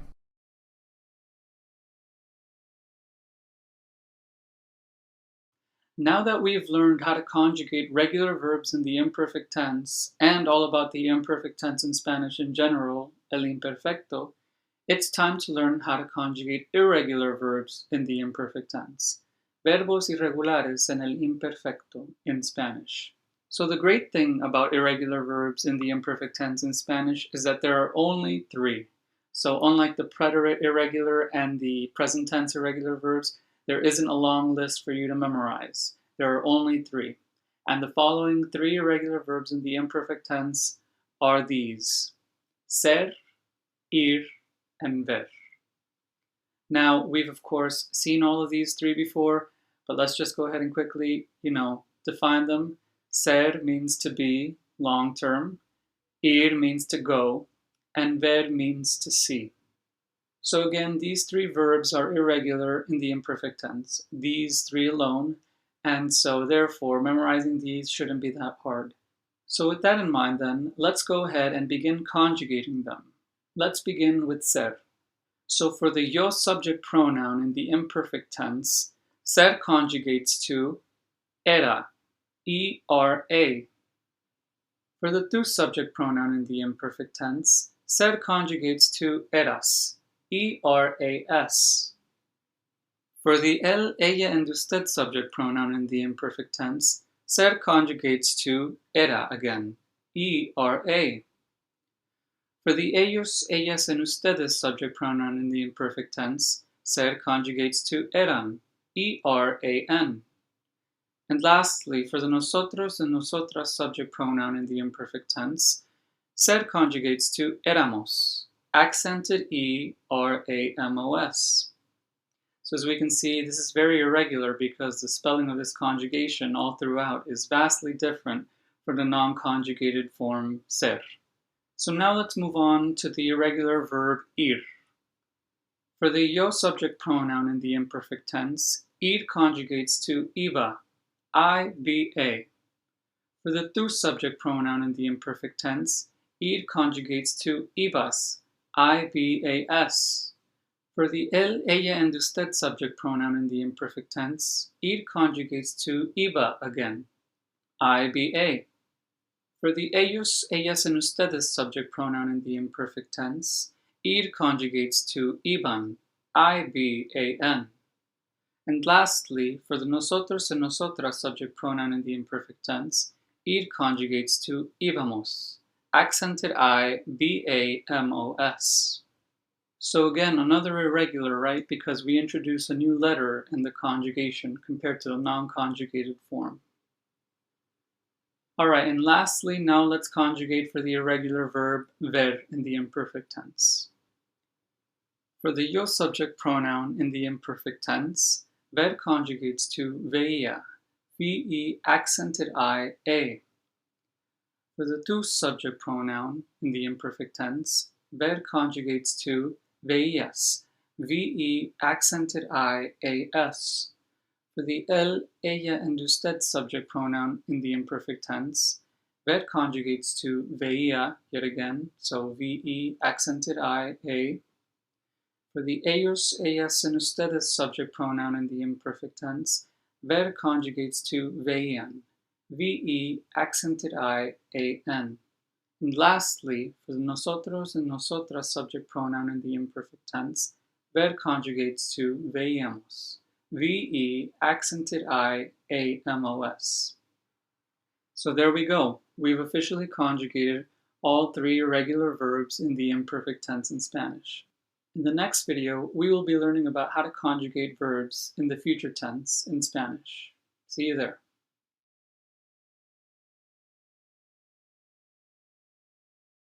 In this video, we will be learning how to conjugate for the future tense in Spanish. We've already covered how to conjugate for the present and two past tenses. Now, of course, it's time to conjugate for the future tense when we're talking about things in the future. Now, what's interesting about this conjugation in Spanish is that thus far, to conjugate, we've learned that we've had to drop the endings of the three verb forms, right? The ER, the IR, and the AR. So far, we've had to drop those endings in place of new letters and new suffixes to make sure that the conjugation properly matches its subject and tense. But, as you'll see in this video, for the future tense, that is not done. In fact, for the future tense, we keep those non-conjugated endings, ER, IR, AR, or three verb forms rather, and instead we add on to them to create the future tense. So of course, this doesn't need any explaining, but I'll just go ahead and say it anyway. The future tense in Spanish is used when we're talking about things in the future that will happen with certainty. So I will go to the supermarket tomorrow, right? Or a Spanish example, yo comeré la comida mañana. I will eat the food tomorrow. So let's just get right into it. Let's conjugate for the future tense using our conjugation chart and of course by listing out our 5 subject pronouns. We will of course be conjugating in all 3 verb forms with the familiar verbs that we know by now, comer, vivir, and hablar. So let's start conjugating. For the yo subject pronoun in the future tense, comer changes to comeré, C-O-M-E-R accented E.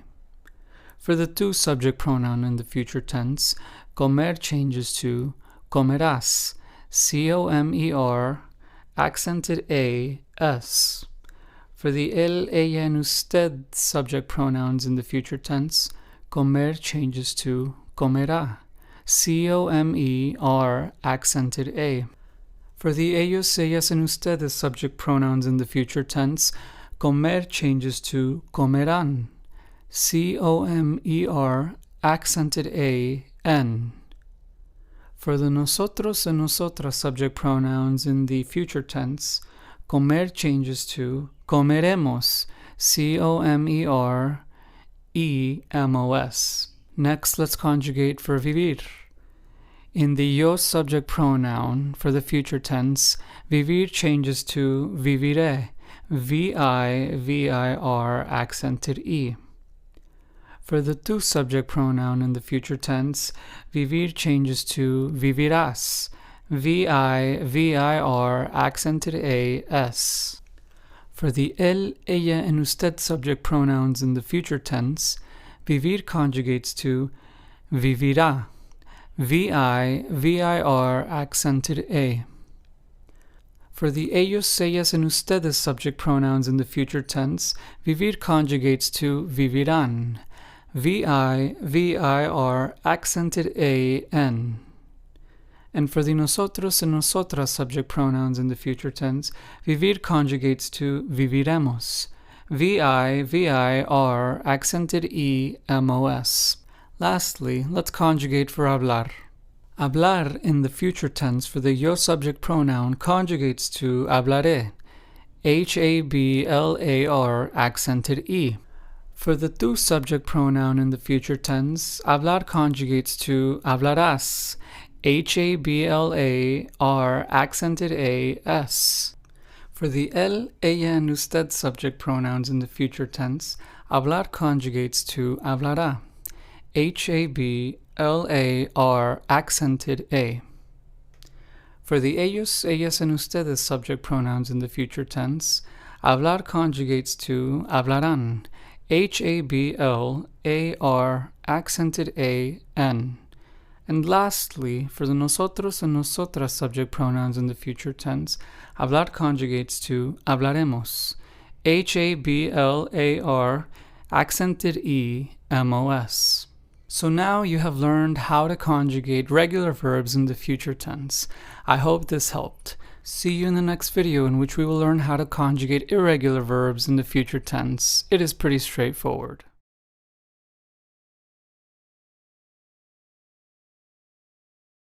In this video, we will learn how to conjugate irregular verbs in the future tense.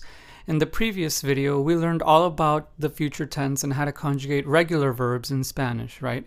But in this video, we will learn now about irregular verbs, verbos irregulares, in the future tense in Spanish. So irregular verbs in the future tense, much like for the preterite and the present tense, like we've covered before, can also be grouped into clusters to help you memorize their conjugation patterns and how each of the most common irregular verbs in the tense change and conjugate. So first, let's start off by laying out our 10 most common irregular verbs in the future tense, el futuro. They are as follows: decir, hacer, haber, querer, saber, poder, poner, salir, tener, and venir. So as you can see here, these are our 10 irregular verbs in the future tense. And I've listed out the definition and translation of the verbs right next to the verb here so you can see. But we've seen some of these verbs in the past before, so you should know some of their definitions by now. Nonetheless, of course, we are more so focusing on the conjugations in these videos, but the definition is also very important and significant to know. Now, they're going to come in handy because from these 10 verbs that are irregular, we're going to cluster them or split them up into 3 different groups. And from these 3 groups, much like we did for the irregular preterite and present, we are going to group them together based on their patterns when they conjugate, right? And of course, as always, you'll have this resource of these clusters as a downloadable file attached to this lecture. So let's begin by talking about the first cluster of irregular future tense verbs in Spanish. So the first cluster of irregular verbs in the future tense that we will be talking about is the cluster that has the E to I to D. So the E to I to D. What does this cluster mean or signify? This means that this is a cluster or a group of irregular verbs that drop their E to I's in their endings and instead replace them with the D letter. So let's take an example verb of this. We have the verb tener, which means to have in quantities. We've definitely worked with this verb before in this course, right? And so now let's conjugate this irregular verb in the future tense and see how it follows this cluster's name. So the conjugation for tener in the future tense in Spanish is as follows. For the yo subject pronoun, tener conjugates to tendré, T-E-N-D, R accented E. For the tu subject pronoun, tener conjugates to tendrás, T-E-N-D, R accented A-S. For the él, ella, and usted subject pronouns in the future tense, tener conjugates to tendrá, T-E-N-D-R accented A. For the ellos, ellas, and ustedes subject pronoun in the future tense, tener conjugates to tendrán, T-E-N-D-R accented A-N. And lastly, for the nosotros y nosotras subject pronoun in the future tense, tener conjugates to tendremos, T-E-N-D-R-E-M-O-S. So as we can see here, this irregular verb tener follows the E or I to D rule because it dropped the E from the non-conjugated form and replaced it with the letter D, as we can see in the conjugation here. So now the question is, what are some other irregular verbs in the future tense in Spanish that follow this E or I to D rule? So other verbs like tener in the future tense that follow the E or I to D rule are as follows: poder, poner, salir, and venir.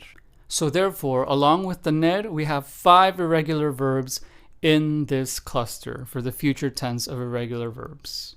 Alright, great. So now let's move on to the second cluster of irregular verbs in Spanish in the future tense. So in this cluster, basically the rule is dropping E or I. That's it. So let's take a verb that follows this so we can take a look at how this changes. Let's take the verb saber, which we've worked with before, and now let's conjugate this verb saber in the future tense in Spanish, which falls under this second cluster. So for the yo subject pronoun in the future tense for the verb saber, it conjugates to sabré, S-A-B-R accented E. For the tu subject pronoun, saber conjugates to sabrás, S-A-B-R accented A-S.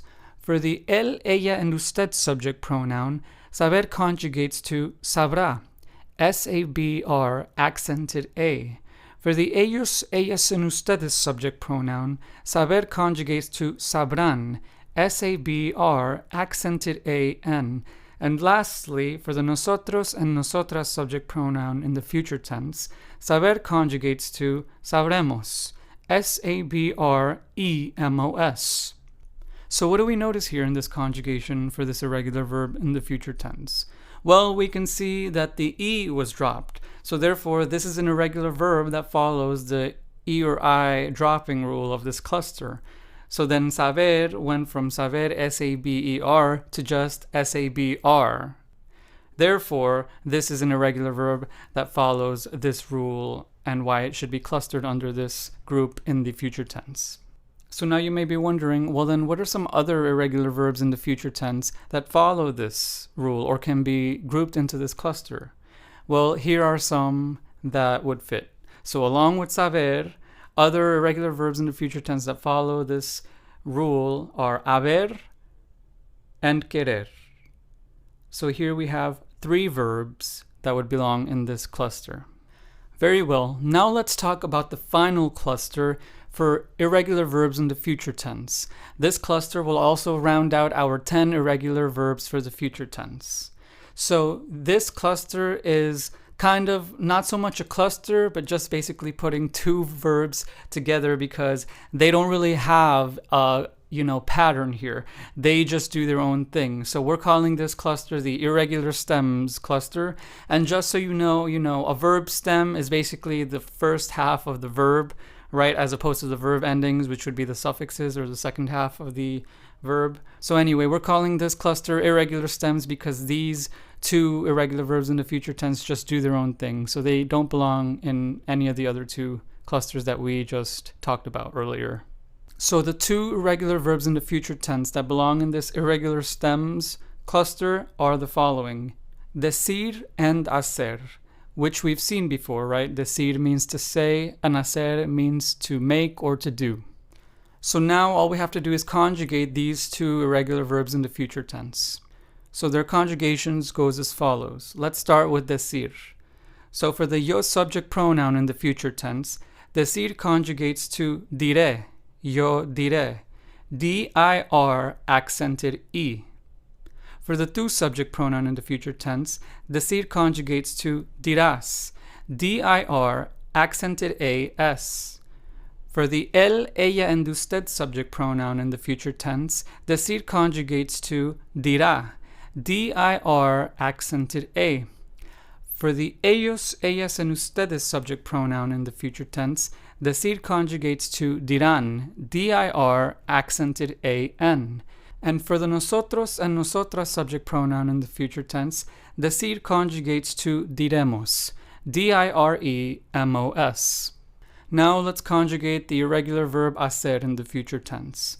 So for the yo subject pronoun, hacer in the future tense conjugates to haré, har accented e. For the tu subject pronoun, hacer conjugates to harás, har accented as. For the él, ella, and usted subject pronoun, hacer conjugates to hará, har accented a. For the ellos, ellas, and ustedes subject pronoun in the future tense, hacer conjugates to harán, har accented an.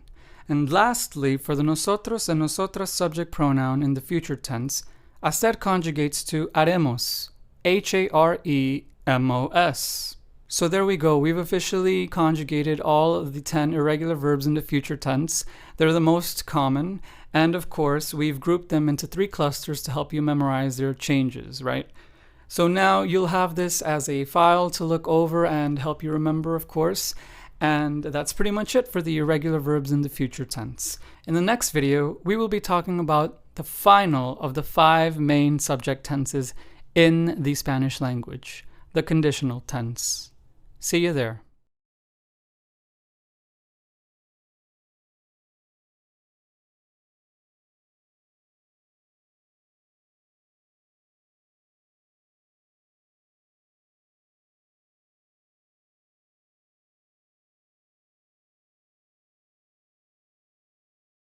Alright, so now that we have learned all of the other tenses in Spanish, right? The present tense, the preterite tense, the future tense, it is now time to learn about the conditional tense. So the conditional tense, what is the conditional tense in Spanish, right? So the conditional tense in Spanish is the tense that tells us things that would, could happen. So we express desires for the future with no certainty. So uncertain desires that would or could happen, right? So unlike the future tense, which expresses desires in the future with certainty, this conditional tense expresses desires in the future without the certainty. So take the 2 examples in English. I will go to school tomorrow versus I would go to school tomorrow. So you can see that in this first sentence, we are expressing the future tense because there's certainty in what we plan to do tomorrow. But in the second sentence, there isn't certainty associated to this, right? We're using would here, so meaning that there's doubt. However, the conditional tense is more than just that, of course. The conditional tense is also referring to things in sentences that are structured as if, then, right? So sentences that require both conditions, or a condition rather, to be met in order for the other thing to happen. So let's take the English sentence, if I leave now, I would get to school on time. This is a conditional sentence in English because it uses the word if, right? So this starter, if, allows us to express an idea that doesn't have certainty, right? If within itself is inherently a word that we use when we have doubt or uncertainty about something, right? So in order for us in this sentence to get to school on time, we must meet the condition of leaving now. This is basically the same idea in Spanish of how or when to use the conditional tense. So that is the main difference between the future tense and the conditional tense in Spanish. So now, before we get to conjugating in the conditional tense for both regular and irregular verbs, let's begin first by writing some sentences in Spanish that use the conditional tense. So, el condicional. So let's take this sentence. Si tuviera más dinero, iría de compras, which translates to, in English, if I had more money, I would go shopping. So in this conditional Spanish sentence, we are using the irregular verbs tener and ir, which we covered before, right, for the irregular future and the like. Now, before we even get to the conjugations and explaining them, let's break down how and why this is a conditional sentence in Spanish. Well, again, we are translating the sentence and we can see that this translates to, if I had more money, I would go shopping. So therefore, this is an if-then sentence in Spanish, right? So now we know that in Spanish, if translates to si, S-I. So anytime you see a sentence in Spanish begin with this word si, without the accent, it means if, and therefore it's likely going to be a conditional tense sentence. Just as a quick little reminder here, si with the dot means if, and si with the accents means yes.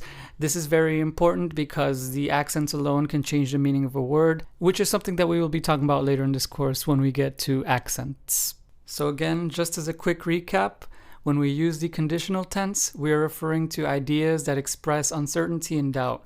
So things like would, could, and so forth. And it also usually refers to the future, so future desires and the like. Also, one thing before we begin conjugating, you'll notice that as we are conjugating, this is very similar to the future tense conjugations in that, unlike in the preterite and the imperfect and the present tense conjugations where we drop the AR, the ER, and the IR endings, for the future, remember how we kept those verb endings and instead added on to those endings, the ER, the IR, and the AR? Well, you'll see that we do the same exact thing for the conditional tense conjugations. So just keep that in mind as we are going through these conjugations. Alright, so let's begin. So for the yo subject pronoun in the conditional tense, comer conjugates to comería. C-O-M-E, R accented I-A. For the tu subject pronoun in the conditional tense, comer conjugates to comerías. C-O-M-E-R accented I-A-S. For the él, ella, and usted subject pronouns in the conditional tense, comer conjugates to comería again, C-O-M-E-R, accented I-A, same thing as the yo. For the ellos, ellas, and ustedes subject pronoun in the conditional tense, comer conjugates to comerían, C-O-M-E-R, accented I-A-N. And then for the nosotros and nosotras subject pronoun in the conditional tense, comer conjugates to comeríamos, C-O-M-E-R accented I-A-M-O-S. So from this alone, what can you tell? Well, we've kept the ER verb ending and instead added on to the ending, right, instead of removing it, similar to the future tense conjugations in Spanish. Now let's conjugate the regular verb vivir. For the yo subject pronoun in the conditional tense, vivir conjugates to viviría, V-I-V-I-R, accented I-A. For the tu subject pronoun in the conditional tense, vivir conjugates to vivirías, V-I-V-I-R, accented I-A-S. For the él, ella, and usted subject pronouns in the conditional tense, vivir conjugates to viviría again, V-I-V-I-R, accented I-A, same as the yo. For the ellos, ellas, and ustedes subject pronouns, vivir conjugates to vivirían, VI, VIR, accented I, AN. And for the nosotros and nosotras subject pronouns in the conditional tense, vivir conjugates to viviríamos. VI, VIR, accented I, AMOS. So let's take a moment here to pause yet again. Do you notice a pattern forming? Look at all of these endings. They are all accented I, A, right? So now you should know, right, that for the conditional tense, the verb ending changes are going to change to accented IA on top of keeping the ER, IR, AR verb endings. Now let's conjugate the regular verb hablar in the conditional tense. So for the yo subject pronoun in the conditional tense, hablar conjugates to hablaría, HABLAR accented I, A. For the tú subject pronoun in the conditional tense, hablar conjugates to hablarías, HABLAR accented I, AS. For the él, ella, and usted subject pronouns in the conditional tense, hablar conjugates to hablaría yet again, HABLAR accented I, A, same as the yo. For the ellos, ellas, and ustedes subject pronouns in the conditional tense, hablar conjugates to hablarían, HABLAR accented I, AN. And lastly, for the nosotros and nosotras subject pronouns in the conditional tense, hablar conjugates to hablaríamos, HABLAR accented I, AMOS. So there we go. We've officially now filled out our conjugation chart for regular verbs in the conditional tense in Spanish. In the next video, we will learn how to conjugate irregular verbs in the conditional tense. See you there. Welcome. So now that we have learned about the conditional tense in Spanish, when to use it, how to use it, and how to conjugate regular verbs in the conditional tense in Spanish, it is time to learn how to conjugate irregular verbs in the conditional tense in Spanish. So in this video, we will learn how to do that. So to begin, let's lay out our 10 common irregular verbs in the conditional tense that we will also group into 2 clusters to help us memorize them. So again, as you'll notice, these irregular conditional tenses are very similar to the irregular future tenses. This is because, of course, as you know by now, the future tense and the conditional tense are similar in general in Spanish in how they're conjugated. So let's talk about our 10 irregular verbs in the conditional tense. Let's lay them all out. They are as follows: decir, hacer, haber, querer, saber, poder, poner, salir, tener, and venir. So again, these 10 irregular verbs we've seen before, and again, they make a welcome back for these conditional future tense conjugations. Now again, next to each verb, I've listed a definition so you're aware of what each one means, but of course we'll be focusing on the conjugations in this video. So now, how do we group these 10 irregular verbs in the conditional tense in Spanish? Well, it's relatively easy. There's only 2 clusters this time. So let's begin talking about the first cluster. In the first cluster, the rule is dropping the E or I and replacing it with a D. So basically, E or I to D. So let's take the irregular verb tener, which means to have, as in quantities or items, and conjugate that in the conditional tense. So let's begin conjugating this irregular verb tener. For the yo subject pronoun in the conditional tense, the irregular verb tener conjugates to tendría, T-E-N-D-R accented I-A. For the tú subject pronoun in the conditional tense, tener conjugates to tendrías, T-E-N-D-R accented I-A-S. For the él, ella, and usted subject pronouns in the conditional tense, tener conjugates to tendría again, T-E-N-D-R accented I-A.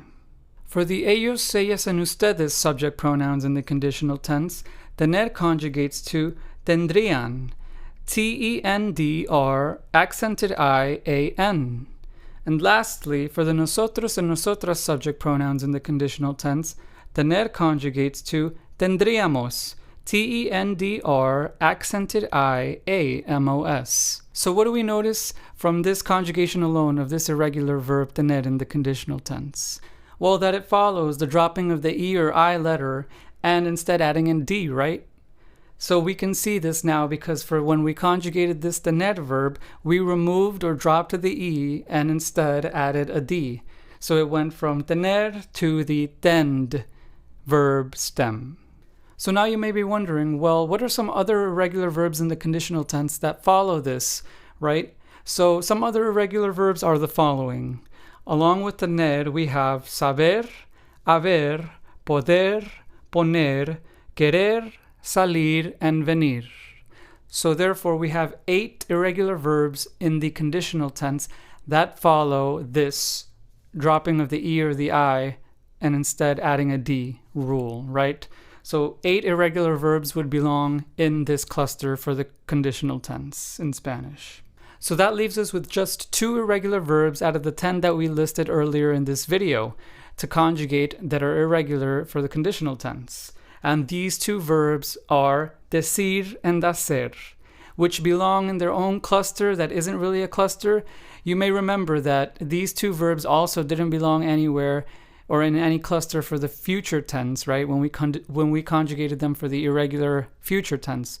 So as you'll see here, for the irregular conditional, they also don't belong in the cluster of 8 verbs. So instead, they have their own cluster called, again, much like we did for the irregular future, we have the irregular stems cluster for these 2 irregular conditional verbs.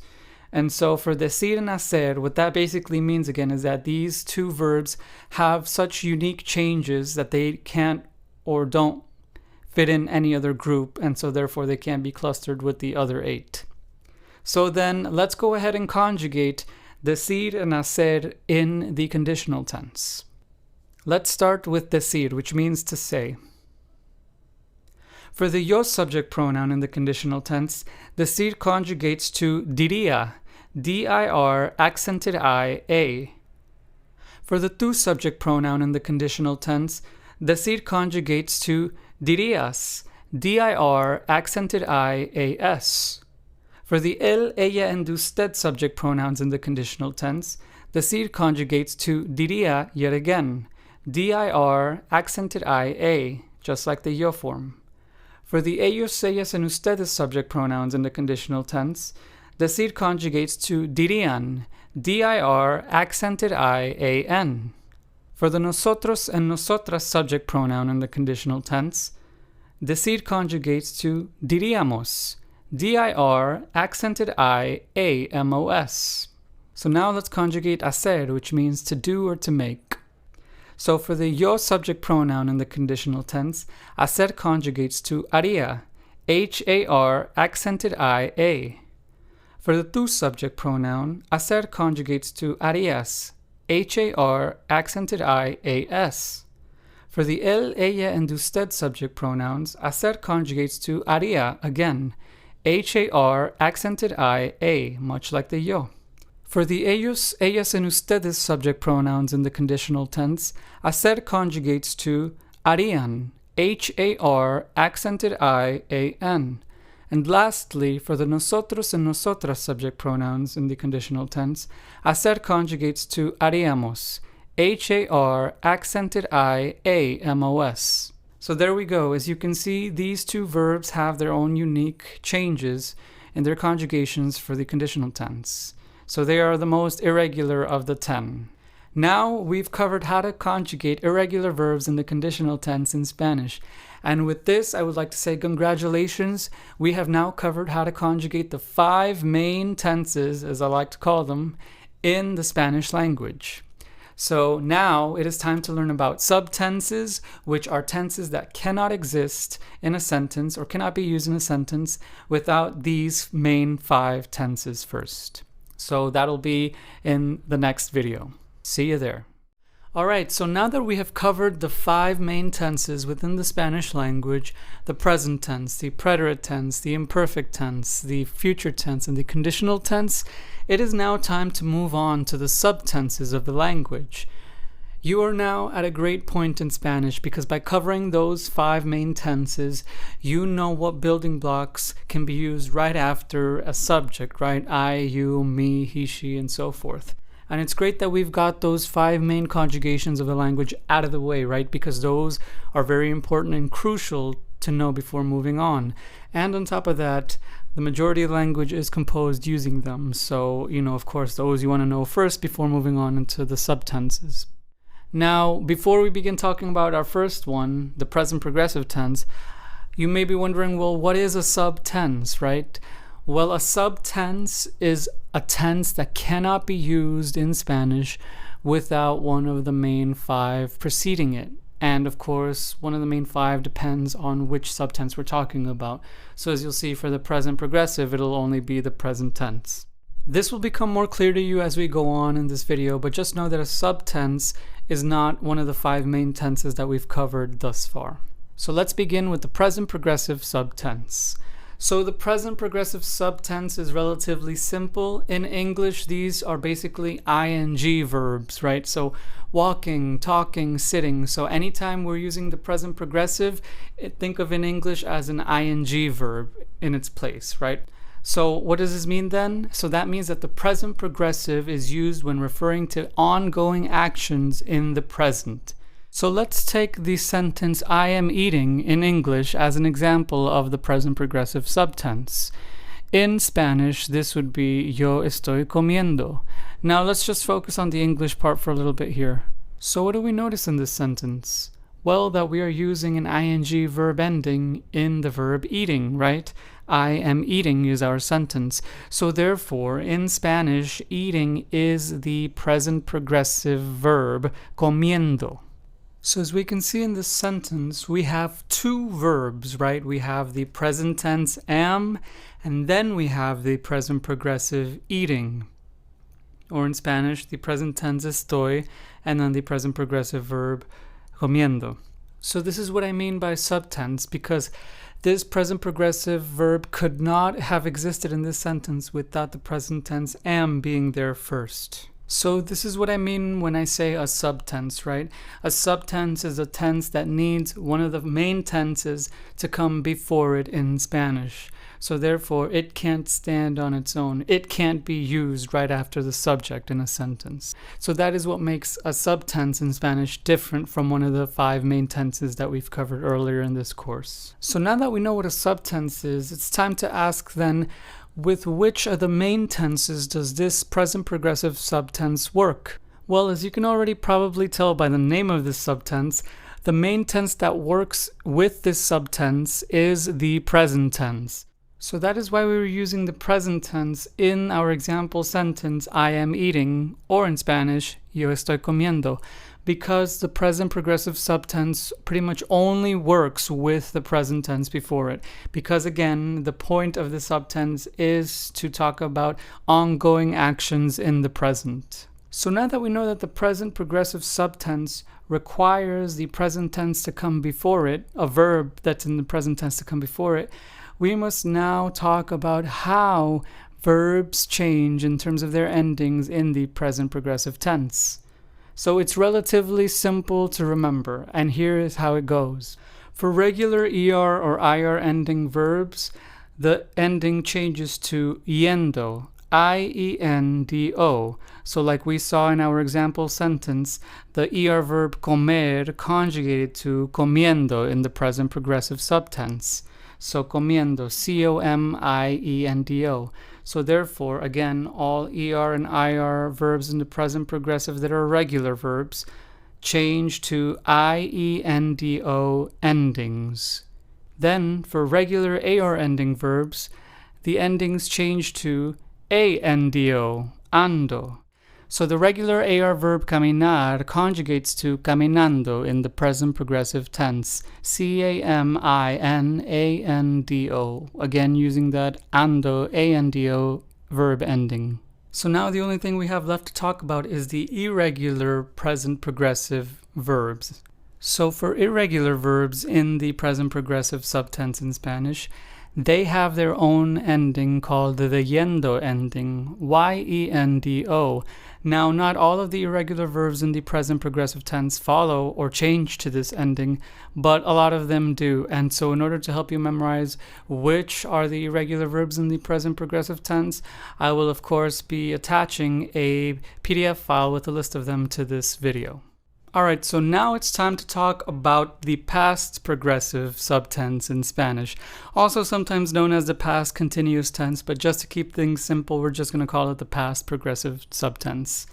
Now, this tense is not that much different from the present progressive, which is a great thing. So let me just quickly explain this so it makes sense to you and you'll see how these two are linked. So the past progressive shares the same verb endings as the present progressive, the ones we've just covered, right? The yendo and the ando and the yendo verb endings. But the difference is now that this subtense is not used with the present tense. It is used with the two main past tense tenses in Spanish, the preterite tense, el pretérito, and the imperfect tense, el imperfecto. Which is why this one is called the past progressive as opposed to present progressive, which uses or goes along with the present tense. So now let's begin writing out some past progressive sentences in English and in Spanish so we can see how this works. Again, the endings for the subtense verbs will be exactly the same in the past progressive as they were for the present progressive, but you'll notice there's one distinction, right? The main tense that we use before the subtense will be different. So now let's take the example sentences I was eating, which translates to yo estuve comiendo, and I had been eating, which translates to yo estaba comiendo. So now let's take a look at the endings of the second verb conjugation in these two sentences in Spanish. We have comiendo, so again we have the INDO ending for the present progressive, right? But now we know it is also shared by the past progressive. However, what changed here is that we're now using it with, instead of the present tense, we're using it with the imperfect and the preterite tense before it, right? As you can see here, we have estuve and estaba. So now we should know, right, that the past progressive subtense in Spanish is used when talking about an action or event that was ongoing in the past or repeating in the past, depending on which one you use before it, right, the preterite or the imperfect past tense. So there we go. We've now learned about the present and past progressive subtenses in Spanish. In the next video, we will learn about another subtense, the present perfect tense. See you there. In this video, we will be talking about the present perfect subtense in Spanish. So this subtense is pretty interesting because it is pretty much exclusively used with the irregular verb haber, which we've talked about before, right? And haber means to have done something, to have done an action. So just know that the present perfect tense is used with this verb. Now, since the verb haber means to have done something, it is a verb that is interesting because it requires a verb after it, right? Because if we take the example, yo he, this just translates to I have, right? But I have what, right? We need something else to complete this thought in this sentence. And so that's kind of where, the present perfect comes in, because it helps us to fill out this idea of I have, as in I have done something. What is the verb or action that you have done? So that is pretty much when we use the present perfect subtense in Spanish. Now, another thing that makes haber so interesting is that notice how we conjugated it in the present tense, right? It's the yo present tense form. We need this to happen before we can use the present perfect tense. Because remember what we said about subtenses earlier, they need one of the 5 main tenses to happen or come before it. And so the present tense is one of those 5, and we must use this before we use a present perfect verb. So even though we've conjugated the verb haber into which is the present tense, we are still referring to the past because of the verb's definition itself. I have, which even in English you can hear how it refers to the past, even if it is conjugated in the present tense. So therefore, the present perfect subtense in Spanish is used when talking about things that started in the past and continue to happen or repeat in the present. So an example of this in English would be the sentence, I have eaten, which in Spanish would be yo he comido. So in this sentence, we can see how this is a present perfect sentence because again, we have two verbs here, have and eaten. But have is conjugated in the present tense, whereas eaten is conjugated in the past. However, this entire sentence is a present perfect tense sentence because we are referring to something in the past while conjugating in the present. So in Spanish, I have eaten turns to yo he comido. There's our famous here. But notice how the ER verb comer is conjugated. It is conjugated with an IDO ending. So what does this tell us? Well, this tells us that the regular verb comer, to eat, is conjugated in this sentence in the present perfect tense because of its three-letter ending ido, IDO. We can also use the present perfect subtense in Spanish in sentences that contain object pronouns, which is something we've covered before, right? So let's take a Spanish sentence that uses an object pronoun. Let's take the sentence, yo lo he comido, which translates to in English, I have eaten it. So of course the object pronoun lo here would be the it in English. And so as we can see here, this is a present perfect sentence because it refers to something that happened or started in the past and still continues or affects us in our present existence and being, right? So now that we've clarified what the present perfect subtense is and how to use it, we must talk about the verb conjugation endings. Their verb endings are pretty simple to remember, so I will go ahead and give you them for the regular verbs. So for regular ER and IR verbs, the endings of verbs in the present perfect tense turn to ido, IDO. So like we saw in the regular ER verb comer, it changed to comido, COMIDO, which of course in English translates to ate or eaten. For regular AR verbs, the ending changes to ado, ADO. So an example of this would be the verb caminar, which is a regular AR verb that means to walk. And in the present perfect tense, this would change to caminado, CAMINADO. And this, of course, translates to walked. Now, much like the other tenses, the present perfect tense also has its own list of irregular verb conjugations. And since there really isn't a pattern for those in this subtense, I will just attach a list to them to this video so you can review them and know which ones are irregular. So that's pretty much it for the present perfect subtense in Spanish. In the next video, we will talk about the indicative versus the subjunctive moods in Spanish and how they relate to everything that we've covered thus far in this course. So I'll see you there. In this video, we will learn about the three different moods that compose the Spanish language. In Spanish, we have three moods, the indicative, the subjunctive, and the imperative. Thus far in this course, every verb, tense, and conjugation that we have learned, with the exception of the conditional tense, has been in the indicative mood. So thus far in this course, we have learned about the present, preterite, imperfect, present perfect, and future tenses in the indicative mood. So then, what is a mood? Well, basically, a mood is a concept that helps us organize verb tenses and refers to the different ways in which a verb can be expressed. So, of course, yet again, to repeat myself, the three moods that compose the Spanish language are the indicative, the subjunctive, and the imperative. Since we have overwhelmingly learned about conjugating verbs in the indicative mood, let's then define what is the indicative mood. Basically, the indicative mood is used when talking about things that are true or certain. So an example of this would be something like facts or personal certainty in beliefs and so forth.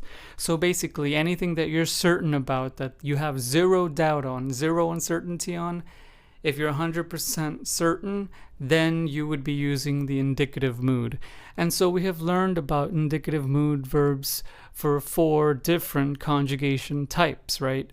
And so it's great that we started there because most people tend to speak with the indicative mood first. Then when we move on to advanced Spanish, we get into the subjunctive and the imperative moods. So yes, that is basically what the indicative mood is and how it is used in Spanish. The second mood that we will be talking about is the subjunctive mood. This mood, in contrast to the indicative mood, is used when talking about things that aren't certain, that they have uncertainty or doubt attached to them. So an example of this would be desires, wishes, predictions, probabilities, and so forth. Basically the opposite of the indicative mood. And for the last of the 3 moods in Spanish, we have the imperative mood, which is used when talking about commands. So whenever we're directly commanding someone to do something or to not do something, a positive versus a negative command, that is only when we use the imperative mood in Spanish. So now that we have these 3 moods defined, let's give an example of each to best clarify the expression or way in which each one is used and works in the language. So let's start off with the first sentence, Yo comeré la comida mañana, which translates to I will eat the food tomorrow. This is a sentence in the indicative future tense because of its certainty, right? I will eat the food tomorrow. Then we have the second sentence, Yo comería la comida mañana, pero, which translates to I would eat the food tomorrow, but this sentence would be a subjunctive sentence, and it is in the conditional tense because it expresses uncertainty or doubt, right? This sentence alone tells us that the person or subject is unsure whether they will eat the food tomorrow or not. And then the last example sentence we have is Por favor, coma la comida, which translates to in English, please eat the food. And this would be an imperative sentence because this is a command, or more specifically, a positive command because we are telling someone to do something. So thus far we have learned the present, preterite, imperfect, and present perfect in the indicative tense. However, it is also important to know that there is a subjunctive mood or version of these verb conjugations as well, with the exception of the preterite tense, because that tense, the preterite past tense, does not exist in a subjunctive mood. That only exists in the indicative. Much like the conditional tense only exists in a subjunctive mood because, again, it within itself expresses uncertainty, much like the subjunctive mood does. There is a great acronym to help you memorize or know when the subjunctive mood is used compared to the indicative mood and vice versa. For the subjunctive mood, we have the acronym WEIRDO, which will help you memorize in what situations to use the subjunctive mood. So now let's define what each letter in this acronym stands for. So the W in WEIRDO stands for wish or wishes. The E stands for emotions. The I stands for impersonal expressions. The R stands for requests. The D stands for doubts or desires. And the O stands for ojalá, which is the Spanish word for hope, expressing hope. So as you can see, in all of these situations, we would not be 100% certain. So therefore, we would be using the subjunctive mood. Then we also have a great acronym to help us know when to use the imperative mood in Spanish. For the imperative mood, we have the acronym SPOC to help us remember when it is used. So now let's define what each letter of this acronym stands for. So the S in SPOC stands for speech, the P stands for perceptions, the O stands for opinions, beliefs, or thoughts, the C stands for certainty, and then the K stands for knowledge. So as you can see, in all of these situations, we would be certain, so therefore we would be using the indicative mood. And again, the imperative mood in Spanish doesn't need an acronym because it's fairly simple to memorize. We only use that when talking about commands. I will be attaching a document to this video with all of this information to help you remember and know the differences between both, specifically for the 2 acronyms WEIRDO for the subjunctive mood and SPOC for the indicative mood. These three moods are very important to know, especially when we get into advanced Spanish, as we will begin to use the subjunctive mood more and the imperative mood as well. I hope this helped, and I'll see you in the next video. Welcome to the next section of the course. In this section of the course, we will learn how to confidently write in Spanish. But in order for us to get there, we must first start off with the basics. In this video, we will cover the Spanish alphabet and the accent rules in Spanish, so you best know how they work. In this course so far, we have seen accents pop up here and there, and you may be wondering about the rules and how to use them and what they signify, especially since we don't have these in the English language. Well, not to worry, we will get there in this video as well. But first, let's begin with the Spanish alphabet. In Spanish, the alphabet is called el alfabeto, similar to the English word alphabet. El alfabeto, or the Spanish alphabet, contains 27 different letters. Now, we will also be including 3 pronunciations which are important, and these 3 pronunciations are no longer part of the official alphabet, but they are still very important to know. So now, what I'm going to do is that I'm going to pronounce these 30 different letters, or rather 27 letters and 3 pronunciations of the Spanish language, so you can tell how they sound on their own. Now, as just a preface, of course, these letters won't sound exactly the same once you bunch them up together into words, but that's a given. Nonetheless, let's go ahead and get started. Under each letter, I am going to attach the phonetic spelling so you have a better idea of how I'm pronouncing each one of these. These are the following 27 letters and 3 pronunciations of the Spanish language that make up the Spanish alfabeto. A, B, C, Ch, D, E, F, G, H, I, J, K, L, Y, M, N, Ñ, O, P, Q, R, R, S, T, U, V, W, X, Y, Z. If you need to hear those again, you can rewind and pause at any letter, or you can just go letter by letter, pause just so you can get a better understanding of how each one is pronounced. So there we go. Those are officially the 27 letters of the Spanish alphabet, and the 3 pronunciations. Now let's talk about the accent marks in the Spanish language. In Spanish, there are 3 main types of accent marks, as you'll see here displayed in these 3 letters.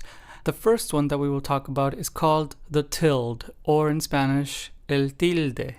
This squiggly line is exclusively used in the Spanish letter ñ. Without this squiggly line known as a tilde, this letter would be the letter N in Spanish, similar to the English letter N. However, in Spanish, ñ, the N with the squiggly line, is its own letter, as we now know. So therefore, this one is very important because its presence in a word can alter its meaning and change its pronunciation completely. This can be seen in the following example. The 2 words in Spanish, moño versus mono. Let's hear those 2 again. Moño versus mono. The first one translates to bun in English, while the second one translates to monkey in English. So as you can see, the presence of the squiggly line, the tilde, also known as the letter ñ, when it's paired with the letter N, completely changes its meaning and pronunciation. This is why this letter, and also this accent mark, is very important to know. The next accent mark that we will be talking about is this 2-dotted accent mark in Spanish, called in English a diaresis, or in Spanish, la diéresis. This accent mark is only used above the letter U, or U, in English.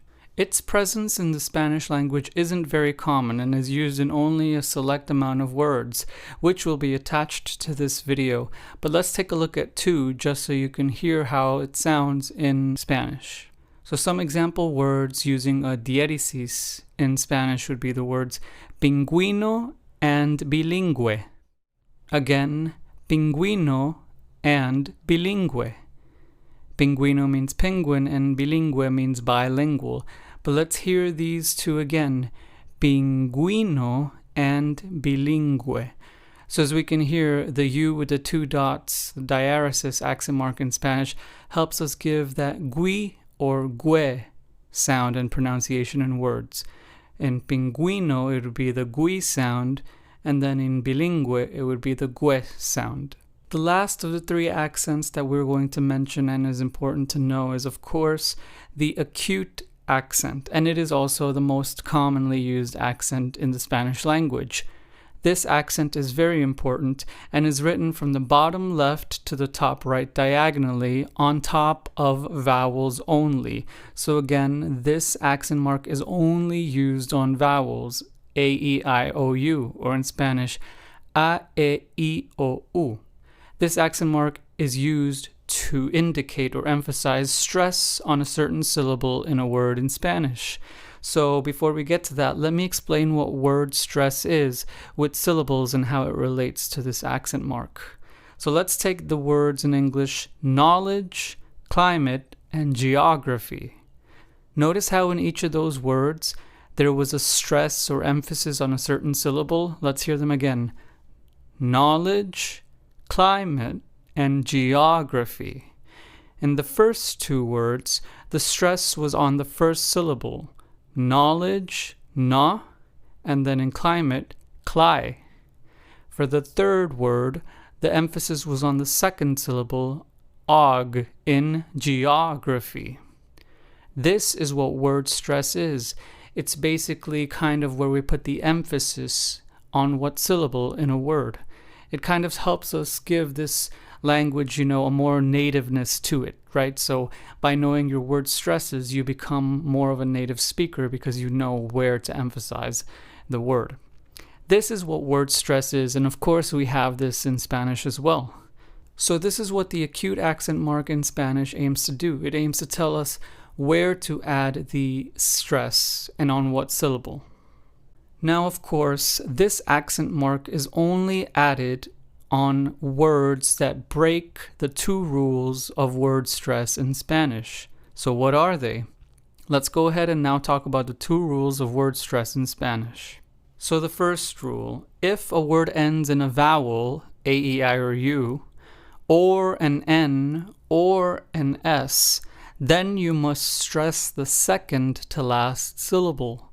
Let's take some example words in Spanish of this rule. So let's take the words hablo, joven, computadora, and hombres. In the word hablo, we are stressing the second to last syllable. So in this word, since there's only two syllables, this would be the first syllable. Same thing goes with the second word joven. There are only two syllables, so the syllable that we stress is the first one. And then in computadora, we stress the second to last syllable because that is what this rule asks us to do. So we stress the syllable do. And then in the last word hombres is same thing as the first two. Since there's only two syllables in this, we stress the first syllable. That is the first rule of word stress in Spanish. Now let's talk about the second rule. The second rule says, if the word ends in a consonant, meaning a letter that is in a vowel, other than N or S, then you must stress the last syllable. So let's take some Spanish words to demonstrate this second rule of word stress. Let's take the words español, estoy, feliz, and trabajador. In these words, we stress español, estoy, feliz, and trabajador. So as you can hear in all four of these words, we stressed the very last syllable because, of course, this is what this rule asks us to do. And of course, these words fall under this rule because they follow what the title of this rule is. However, if a word does not follow one of these two rules that have been mentioned, then you must add the acute accent to know on what stress it falls instead. So let's take the example word exámenes. In this word, we have the accent on the second syllable, despite this word examenes having 4 syllables. Why is that? Why don't we stress the second to last syllable if this is what it should be doing, right? Because this word ends in the letter S, right? So it should be following rule 1, but it does not. So this is a rule breaker word. We must then add the acute accent on the correct syllable to let us know where it belongs, since it doesn't follow any of the 2 rules mentioned earlier. So since the stress in the word examenes falls under the second syllable, we must add an accent over the letter A after the letter X in the word examenes, because that lets us know that that is where the stress or the emphasis must be added. So in order for us to know on what syllable this rule breaker word has the stress in, we must add the accent to let us know, or else we'll probably blindly think that it falls under the second to last syllable, right? Because it ends in the letter S, but that is not the case. So therefore, in order for us to know that it doesn't follow any of those 2 rules, we must add the accent. Alright, great. So with that out of the way, we also must know that these acute accents are also used to help us separate words that have the same spelling but different meanings. These type of words are also known as homonyms in English. So let's take a look at a common example in Spanish of a homonym and how the acute accent mark helps us to separate these 2 words that have similar or same spellings but completely different meanings. Let's take the example sí versus sí. The first sí with the accent means yes in English, while the second sí means if. This is very important because, as we can see here, not only did the accent change how the word was pronounced, but it also changed the meaning. The first sí went up in intonation or in sound, because it is used to indicate that the accent was placed there, while the second C is more flat and monotone.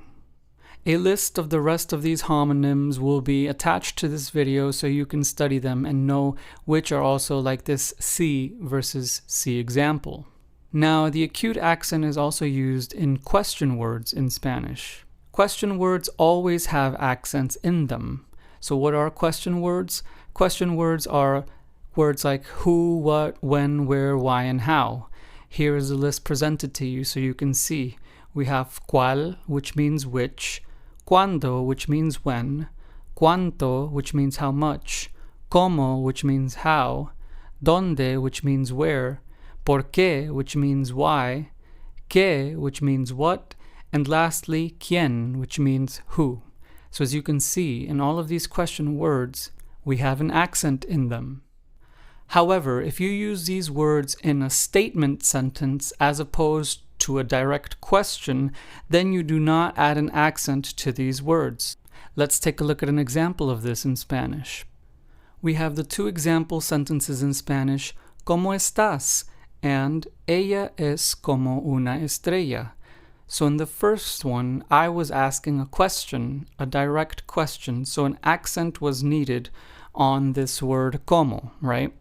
Whereas in the second sentence, I was making a general statement, so no accent was needed on the word como. This is important because not only did the type of sentence I'm saying change whether I should have used an accent or not, but it also changed the meaning of the word, because como with the accent means how, whereas como without the accent means like or as. This is another example of the homonyms that we talked about earlier. And lastly, this type of accent, the acute accent, is used with a set of words called demonstratives, which is basically just a term that describes words that describe the location of things or refer to them, depending if you use them as an adjective, for example, this car, or as a pronoun, for example, that one. Just so we can have a quick, clear idea of what I mean when I talk about a demonstrative adjective versus a demonstrative pronoun, here are 2 examples in English of sentences using each one. The first sentence, I like this car, uses a demonstrative in the adjective form, whereas the sentence, I like that one, uses a demonstrative as a pronoun. In the first sentence, we are referring to this to describe the car, and in the second one with the pronoun, we are using that one to describe the actual object. So in place of car, we used that one. A list of these will also be attached to this video so you can refer to them and know how they work in Spanish. So I hope this makes sense, and please make sure to look at the resources and replay this video if any of these accent marks and word stress rules do not make sense in Spanish. So with that, we have covered all of the accent marks in Spanish and how they operate within the language. See you in the next video. In this video, we will learn about Spanish punctuation marks, capitalization rules, and abbreviations, which are highly useful and beneficial in order to write in Spanish like a native and to help you improve in general with your Spanish writing. So much like in English, we also have punctuations in Spanish. In Spanish, these are called puntuación, punctuation. And they are mostly shared with the English ones. There's not too much of a difference, with an exception of upside down question marks and exclamation points. And of course, apart from the accents that we have already covered. But let's go into the ones that we haven't talked about yet, which are, of course, the upside down question marks and exclamation points. So let's start off with the upside down and right side up question marks. So these are called signo de interrogación in Spanish, and they are used at the beginning and the end of a question. So that is very important. I know that in English we only add a question mark to the end of the question, but in Spanish you must add a question mark at the beginning, an upside down one, and then a right side up one at the end. Then we have the upside down and right side up exclamation points, which in Spanish are called signo de exclamación.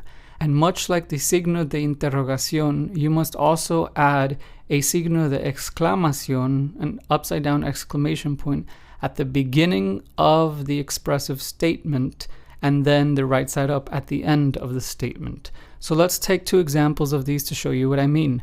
Let's take the question, ¿Cómo estás?, which we've seen before, which means how are you? And then the exclamation statement, Estoy feliz, which of course translates to I am happy.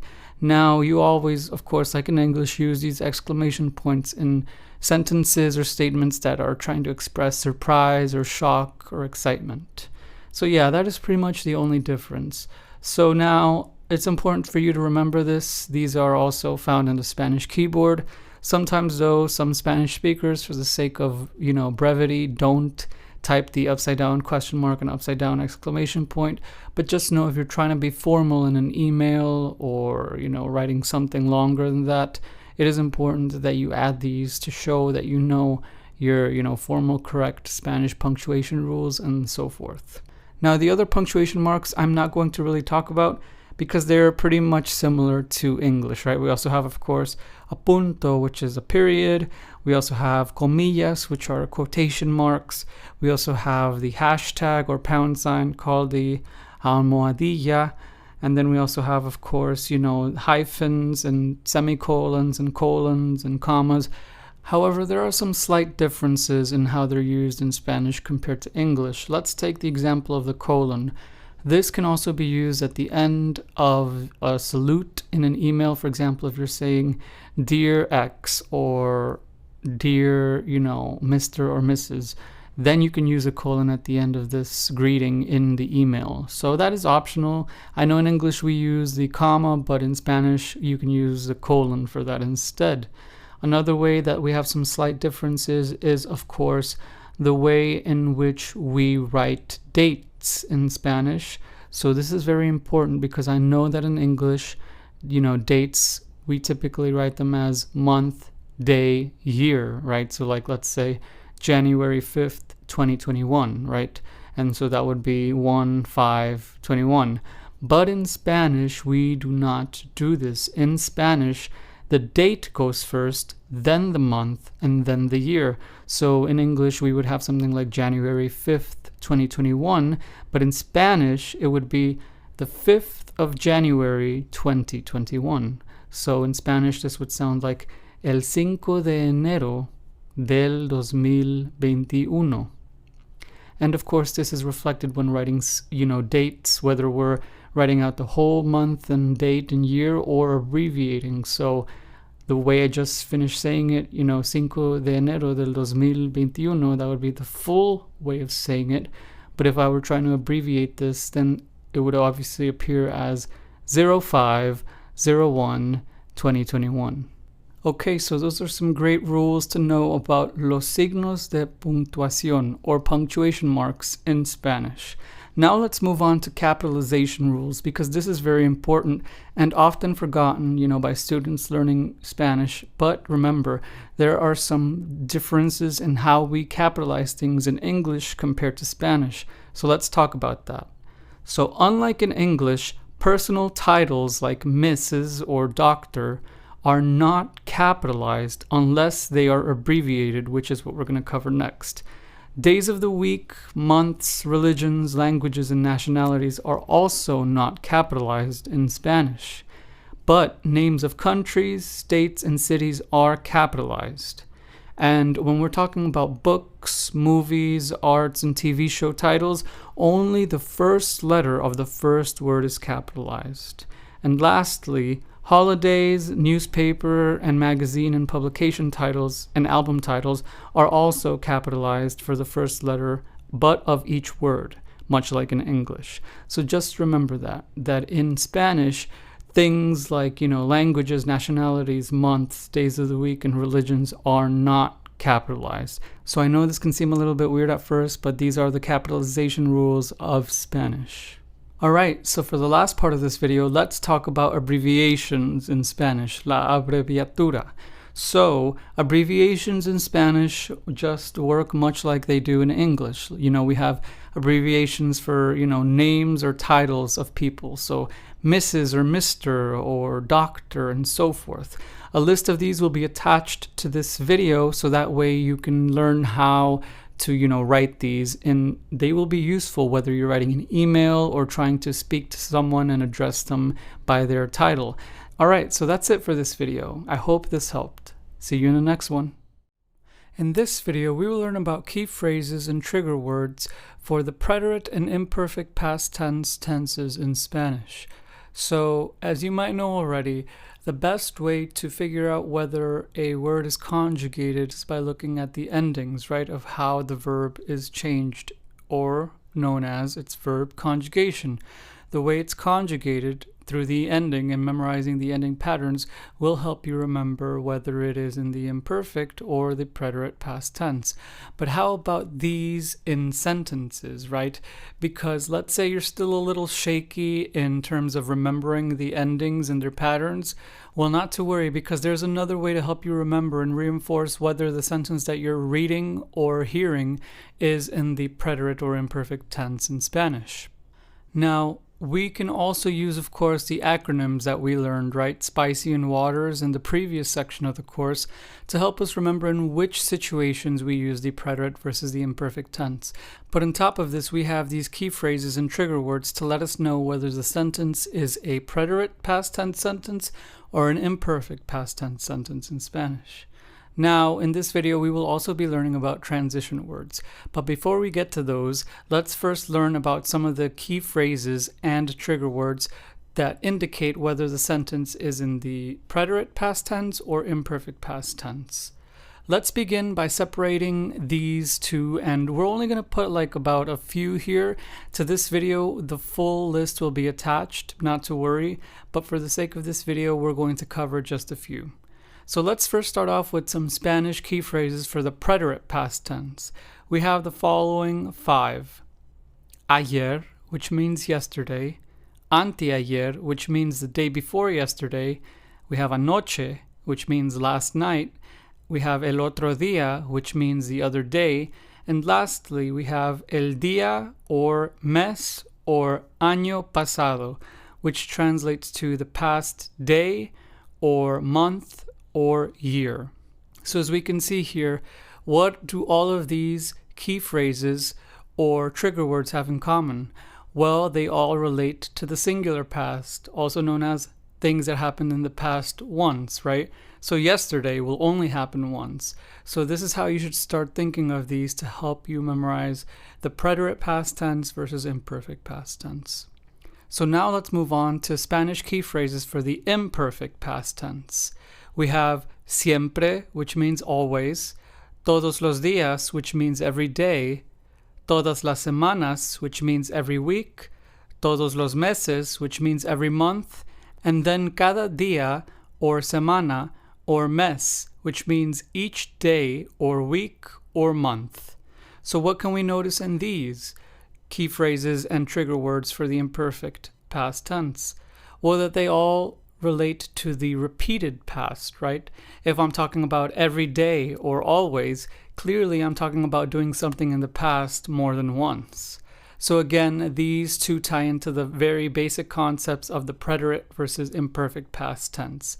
So these 5 and actually 10 up here should be great starters for you to help you memorize some trigger words and some key phrases for each of these past tenses in Spanish. Again, the full list will be attached to this video. Now let's talk about transition words in Spanish. Well, what is a transition word in case you might not know? Because we also have these in English. Well, basically, a transition word is a word that shows the relationship between two different thoughts or ideas in a sentence. This might sound similar to the definition of conjunctions, something that we've covered in the first section of this course. But the difference from transition words to conjunctions is that transition words demonstrate the relationship between two sentences. For example, how they are related to each other, right? Whereas conjunctions are mainly used to compare and contrast two ideas in a sentence. Examples of transition words in English include the words and, but, so, and because. They show your reader or listener the relationship between the two phrases, ideas, or sentences, and sometimes even paragraphs in something that you are speaking or hearing, and of course also writing. When you use them, you make it easier for the listener or for the reader to understand how those two thoughts or ideas that you are talking about are connected to each other. This brings me to a question that I often get asked by students. Can you switch tenses within the same sentence in Spanish? Yes, absolutely. However, it is important to note that the verbs that are conjugated cannot be right next to each other. This is just a rule that we talked about in the first section of the course, right? If you're going to have two conjugated verbs, if they're going to be next to each other, they have to be in different conjugations. But if you're going to switch tenses within the same sentence, then of course they cannot be next to each other at all. They must be separated by other words in between that hint a transition towards another tense within the sentence. Let's take the example sentence in Spanish, Yo iba caminando y entonces empezó a llover, as an example. This sentence translates to, I had been walking and then it began to rain. So what can we note here? Well, that we start off with an imperfect conjugation, right? Iba. And then we transition into a preterite conjugation, empezó. So we have the verb iba conjugated in the imperfect tense at the beginning of the sentence, and then we have the verb empezó conjugated in the preterite tense. Notice how far away these two verbs are from each other, and notice what word came before the preterite conjugation empezó, right? The word entonces, a transition word which means then in English. So in order for us to switch tenses within the same sentence in Spanish, we had to use a transition word before the second verb conjugation. This is what I mean by this, that you cannot have these two verbs next to each other. You need transitions before the second verb conjugation in order to be able to switch. This, of course, is just one of the many transition words found in Spanish. A full list will also be attached to this video to help you review and remember some. These are great to know because they will help you build more complex sentences in Spanish, whether you're speaking, writing, or anything else in general. I hope this helped, and I'll see you in the next video. So now that you know the building blocks of Spanish and how they work in Spanish writing, you are now well on your way to creating your very own Spanish sentences, small excerpts, paragraphs, and more. This is very great because knowing how to write in Spanish is an awesome tool into mastering the language and becoming fluent in it. So now that we know all of the building blocks to build grammatically correct sentences, we must now know how to apply that knowledge when it comes to writing in Spanish. So now in this course, you have all of these resources at your disposal that you can always go back to if you need a refresher or a rewind. But now in this video, we will talk about some great tips to help boost your Spanish writing and some great tips just so you know what you're writing and feel more confident in doing so. So here are some great tips for writing in Spanish. As always, verb conjugations are extremely important to know because when you get to advanced Spanish, the subject pronoun is often omitted in sentences when speaking or writing to save time. Let's take a look at an example of this. So we have our familiar sentence, Yo como la comida, which translates to I eat the food. This sentence includes the subject pronoun yo, right? So it makes it very clear as to who is eating the food, who is doing the action. So this would be a more so beginner's Spanish sentence.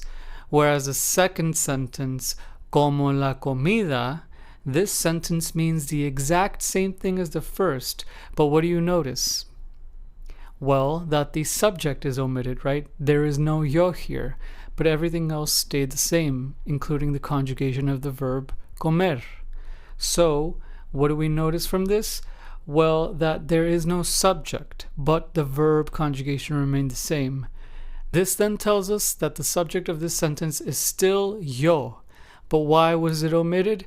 Because of what I said earlier. When you get to advanced Spanish, it is very common for native speakers to omit the subject to save time when writing or speaking, of course. Now, this isn't the most formal thing to do, but it's definitely grammatically correct. So how would you know who the subject is if there is no subject explicitly stated in the sentence? Well, that's when you would have to know the verb conjugation. The verb conjugation tells you it all, right? The subject and the tense in which you're speaking in. Here's my second tip for writing in Spanish. Write only what you know. Remember, it's better to start off with a small bunch of words that you know well rather than to bite off more than you can chew. Don't overextend yourself by trying to use vocabulary that we haven't covered yet or that you don't already know, right?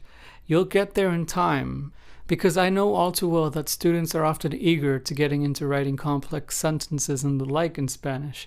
But in order to get to that level, we must first know the basics and first have a grasp of at least 10 verbs and nouns and of course the subject pronouns in our vocabulary bank mastered and known well in order for us to continue accruing and building our vocabulary bank mentally, right? So this is very important, right? It's better to be short and sweet and simple than to be, overly complex and convoluted and then end up not making sense in the process. Tip 3 for writing in Spanish. Remember that Spanish follows the subject, verb, noun, word order. So when you're writing a basic sentence, you must remember that the subject goes first, then the verb, then the noun. This is just the way it is. Of course, this order will always be grammatically correct, but remember, in more advanced and complex sentences, you can also add conjunctions, prepositions, and so forth to be more expressive and show you're improving fluency in the language. Words like conjunctions and prepositions are not mandatory in basic sentences, but once you get comfortable with writing basic sentences and start writing intermediate and advanced sentences, then that's when those come into the mix. So just remember that. Subject, verb, noun. And of course, subject-verb agreement is extremely important in Spanish, whether you're writing it, reading it, and so forth.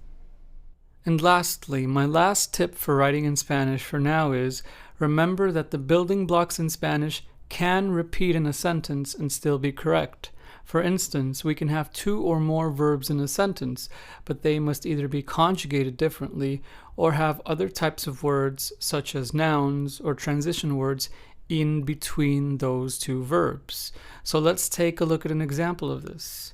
So an example of this would be the following sentence.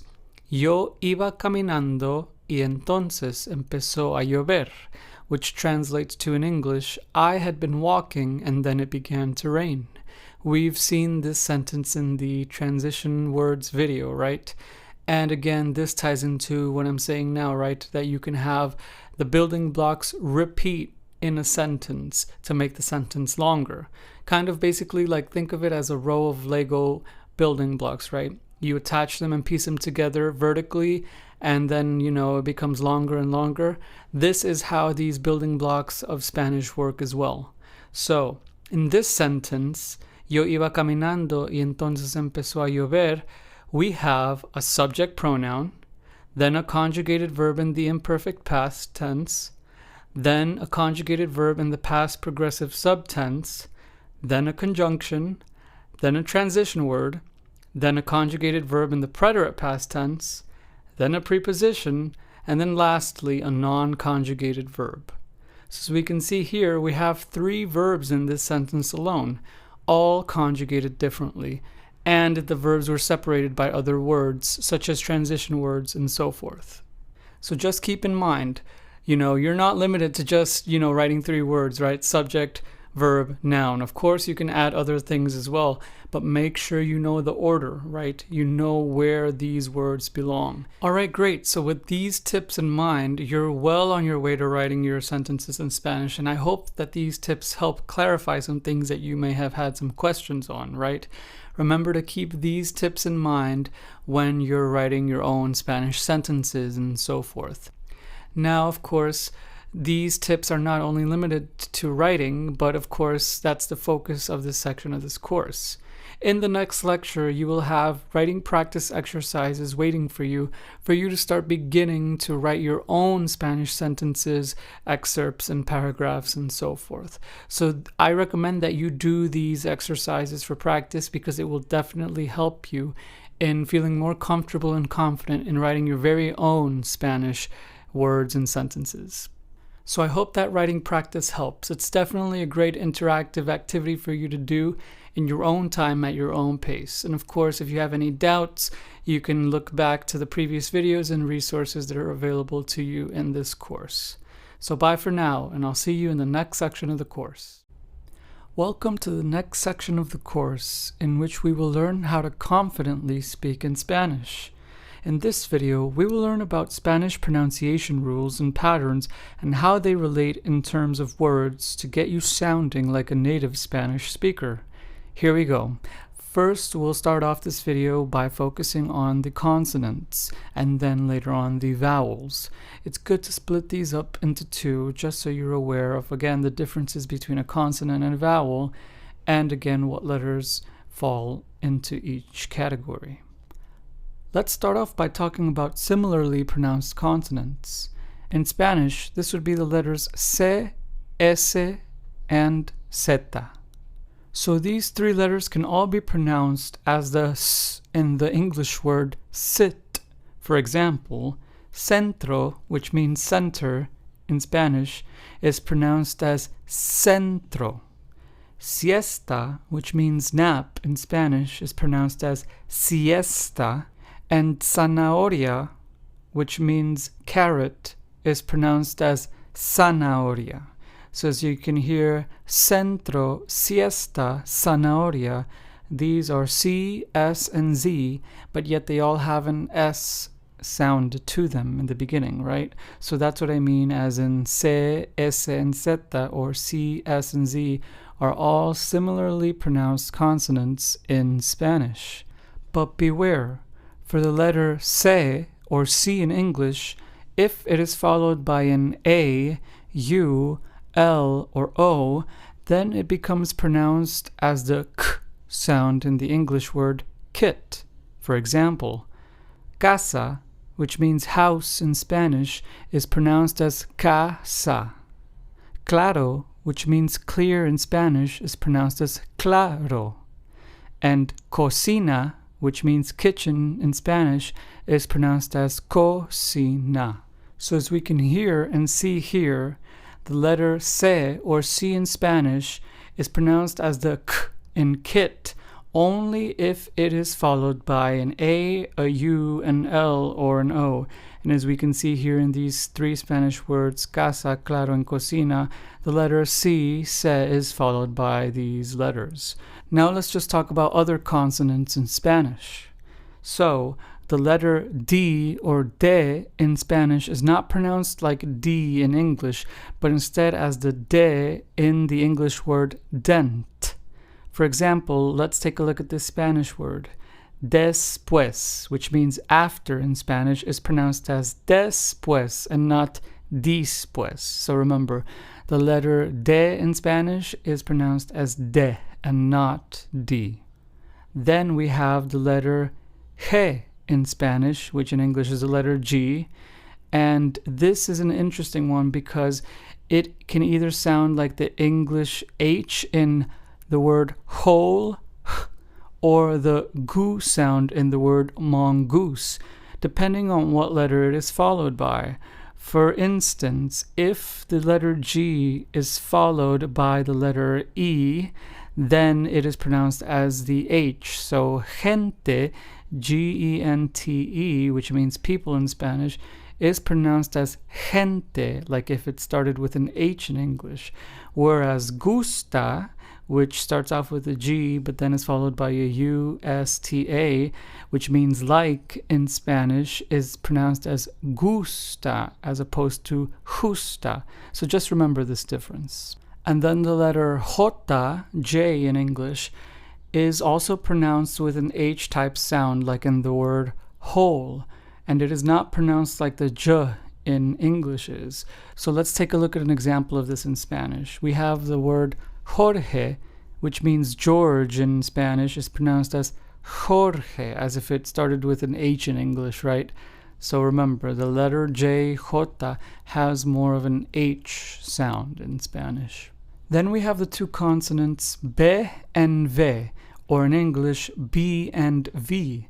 There's often confusion between these two since they sound similar in Spanish, but the difference is that the letter B, as in B, is clearly said without any fuzz or vibration, whereas the letter V in English, is pronounced with a buzz or type of vibration sound effect.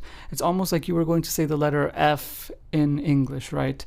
Because you have that like fuzzy sound effect to it. So let's take a look at these example Spanish words. We have escoba, which means broom in Spanish, is pronounced as escoba, whereas we have veinte, which means 20 in Spanish, is pronounced as feinte, almost like if it started with an F, right? But not really.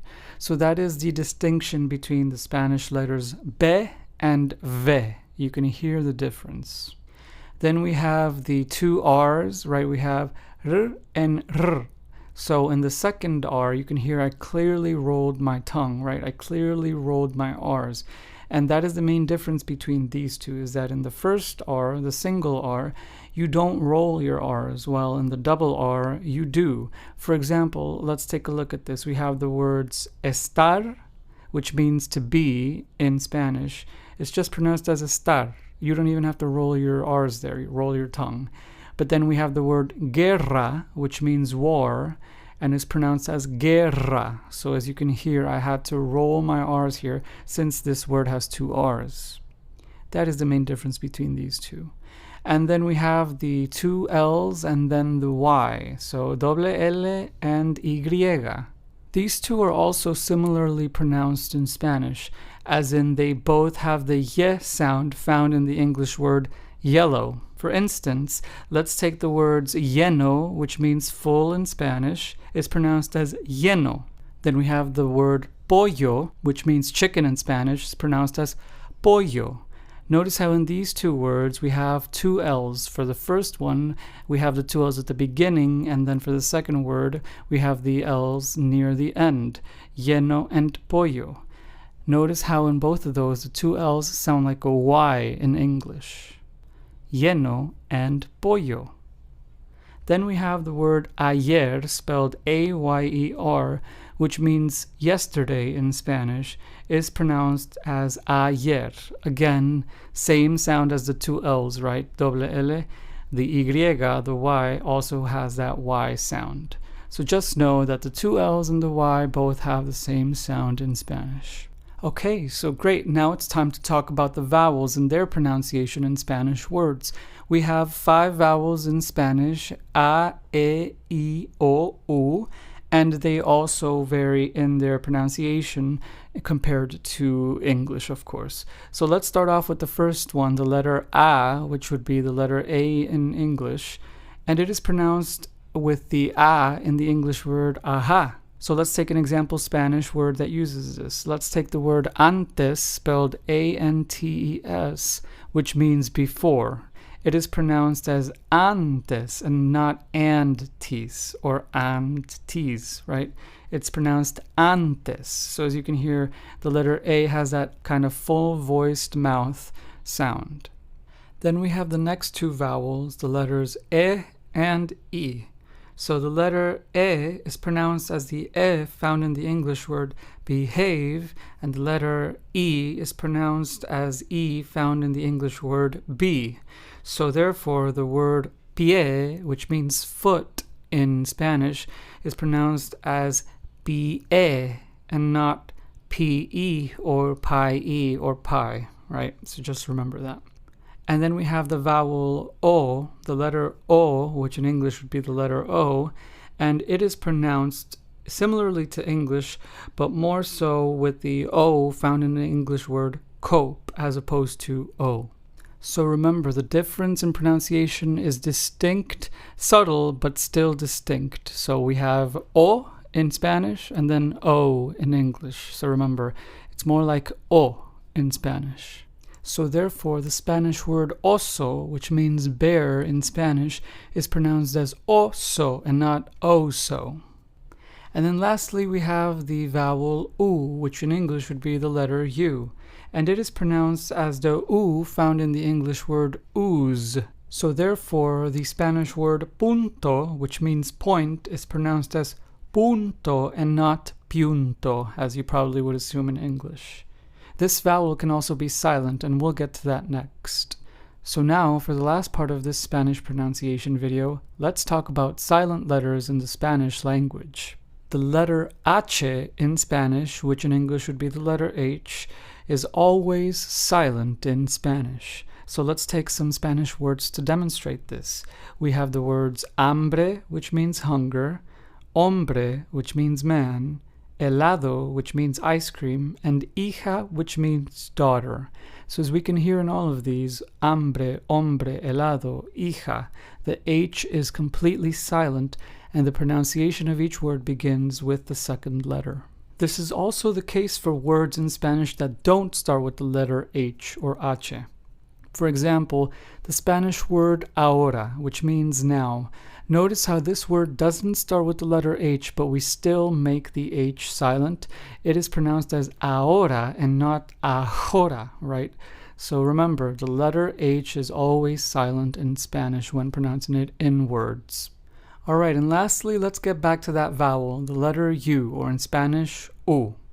We know that this letter U is pronounced like the U in the English word ooze, but sometimes it is also silent in Spanish, but only when the word has a G before it and an E or I after it. For example, let's take the 2 Spanish words guía, which means guide, and guisantes, which means peas. Notice how the U in these 2 Spanish words, guía and guisantes, is preceded by the letter G and then followed by the letter I, thus making the U or the U in these 2 words in Spanish completely silent. So just remember that the vowel U or U in Spanish can sometimes be silent if it is preceded by the letter G and then followed by the letter I or E after it. Well, that's it for this Spanish pronunciation video. I hoped it helped, and of course this will be attached as a resource to this video so you can download and print or review on your own time. Again, I hoped it helped, and I'll see you in the next video. Welcome back. So now that we have covered pronunciation rules in Spanish, it would become a lot easier for you to now know how to pronounce certain words in Spanish based on how they're spelled.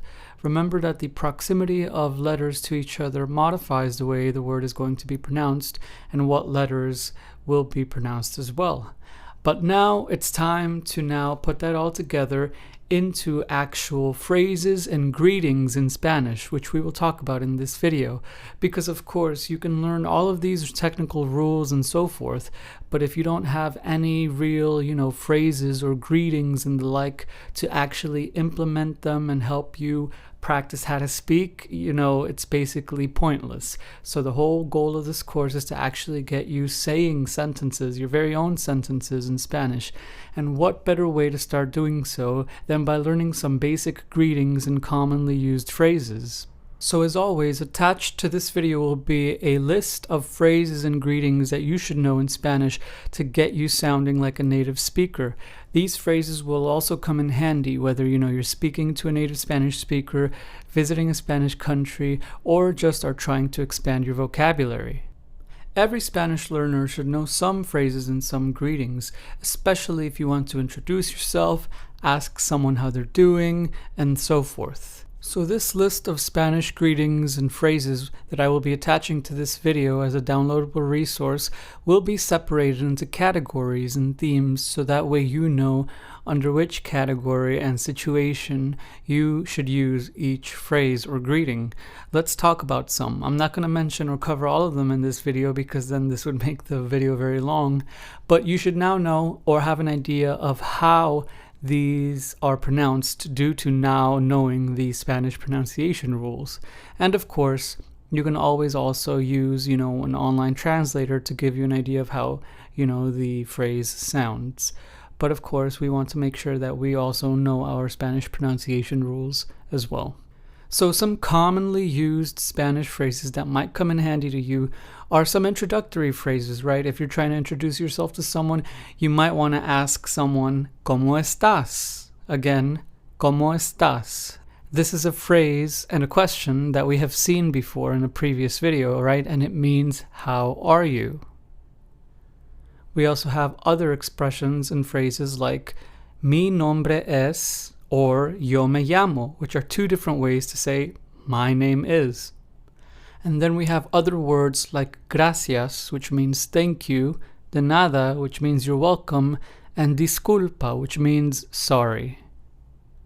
Now, don't forget, sometimes it is important to be able to know when to use certain greetings as they are, remember, either formal or informal. We talked about this right in the first section of the course, that in Spanish we have two yous. We have the tú, which is the informal you, and then we have the usted, which is the formal you. Again, as a quick recap, the tú you is only used informally, so that means with people you're close with, people that you are familiar with, are comfortable with, and so forth. Whereas the usted you is formal and used with people that you're not close with, strangers and higher ups and so forth, to show that you are trying to be respectful. So this also applies in terms of when to use certain expressions and phrases in Spanish.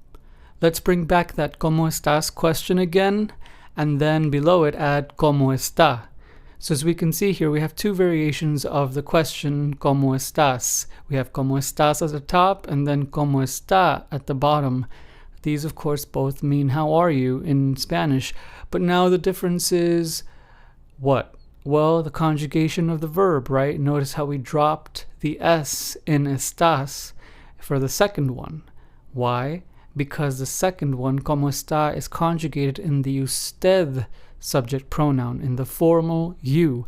So the implication for the second one is that you were asking someone that you're not close with, or someone that you have a lot of respect for in general, or are trying to be respectful to, the question, how are you? Whereas the first, ¿Cómo estás?, is conjugated in the tú, the informal you subject pronoun. So this implies that you would be asking someone that you're close with, like a friend or relative. So that's just something to be aware of, right? That who you're speaking to or asking questions or greeting in Spanish matters, because the level of formality will vary. This can also be seen in the following two questions in Spanish: ¿Cómo te va? And ¿Cómo le va? So again, ¿Cómo te va? And ¿Cómo le va?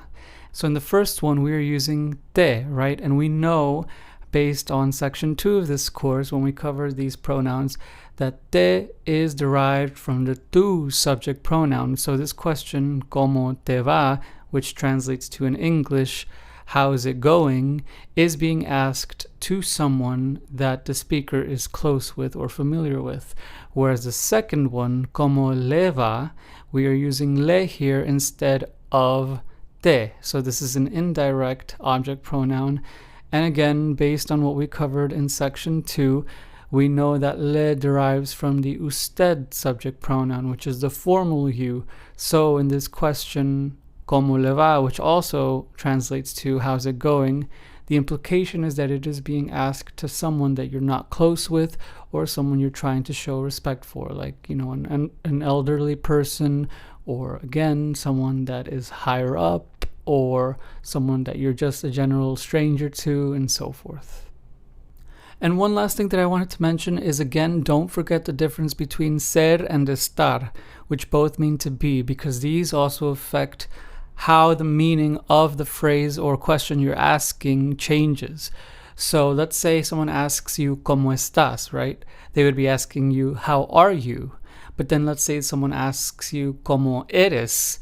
This is slightly different. This eres derives from the verb ser as opposed to estás, which derives from the verb estar. We know that ¿Cómo estás?, translates to how are you, but what about ¿Cómo eres??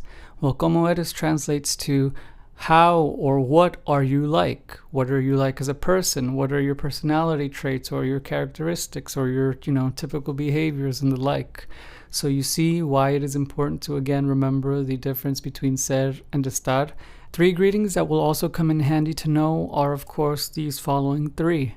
Buenos dias, which translates to good morning or good day. It can be used as both. Buenas tardes, which translates to good afternoon. And then buenas noches, which translates to good night. Now in Spanish, buenas noches can be used also as a greeting. So not only is it used for telling someone or implying that someone's going to go to bed, right? But it can also be used as a greeting as well.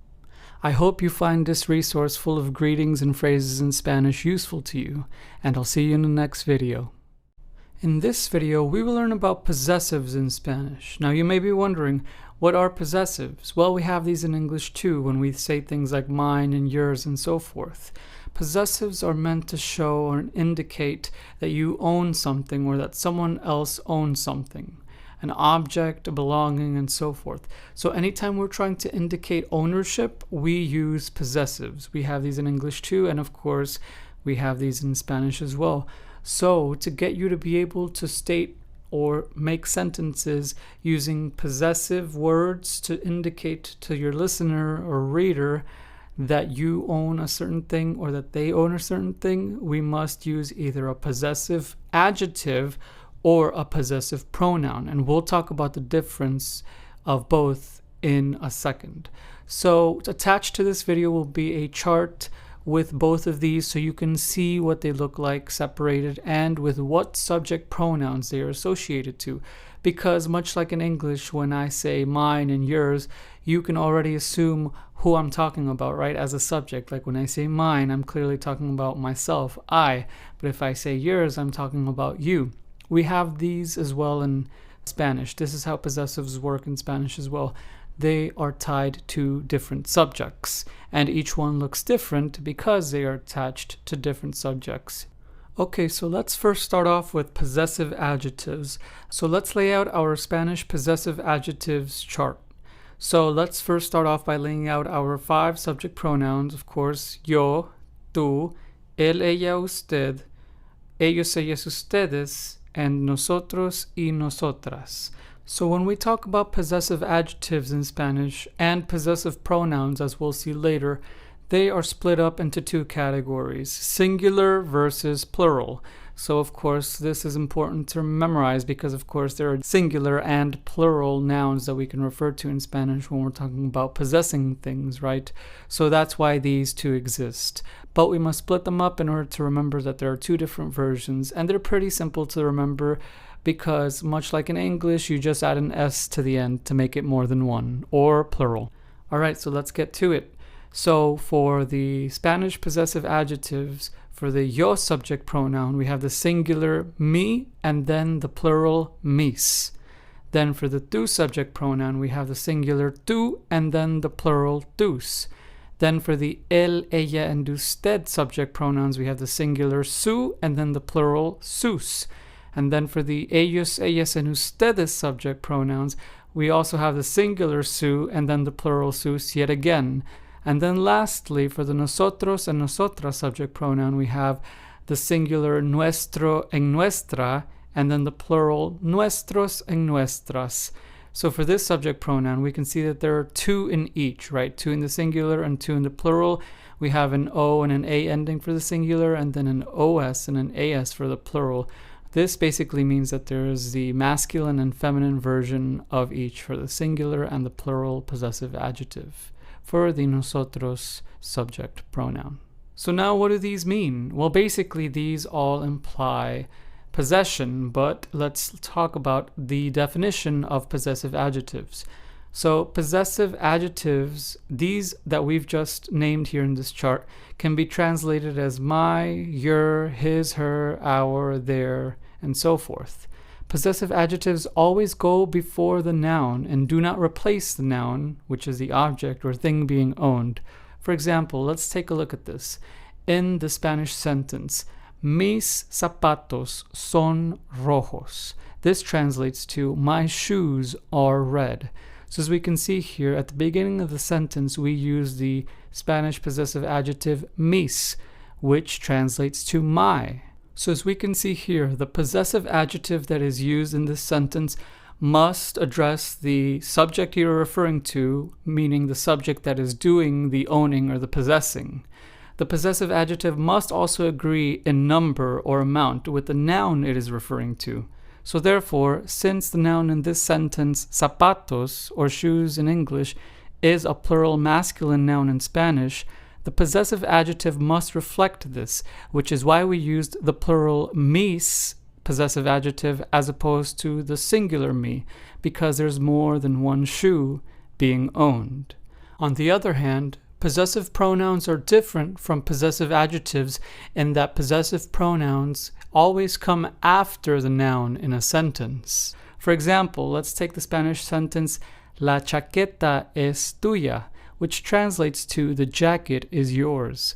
As we can see in this sentence, the possessive pronoun must agree with the gender and number or amount of the noun, which is the object or thing being owned, and the subject that we're referring to that is doing the owning or the possessing.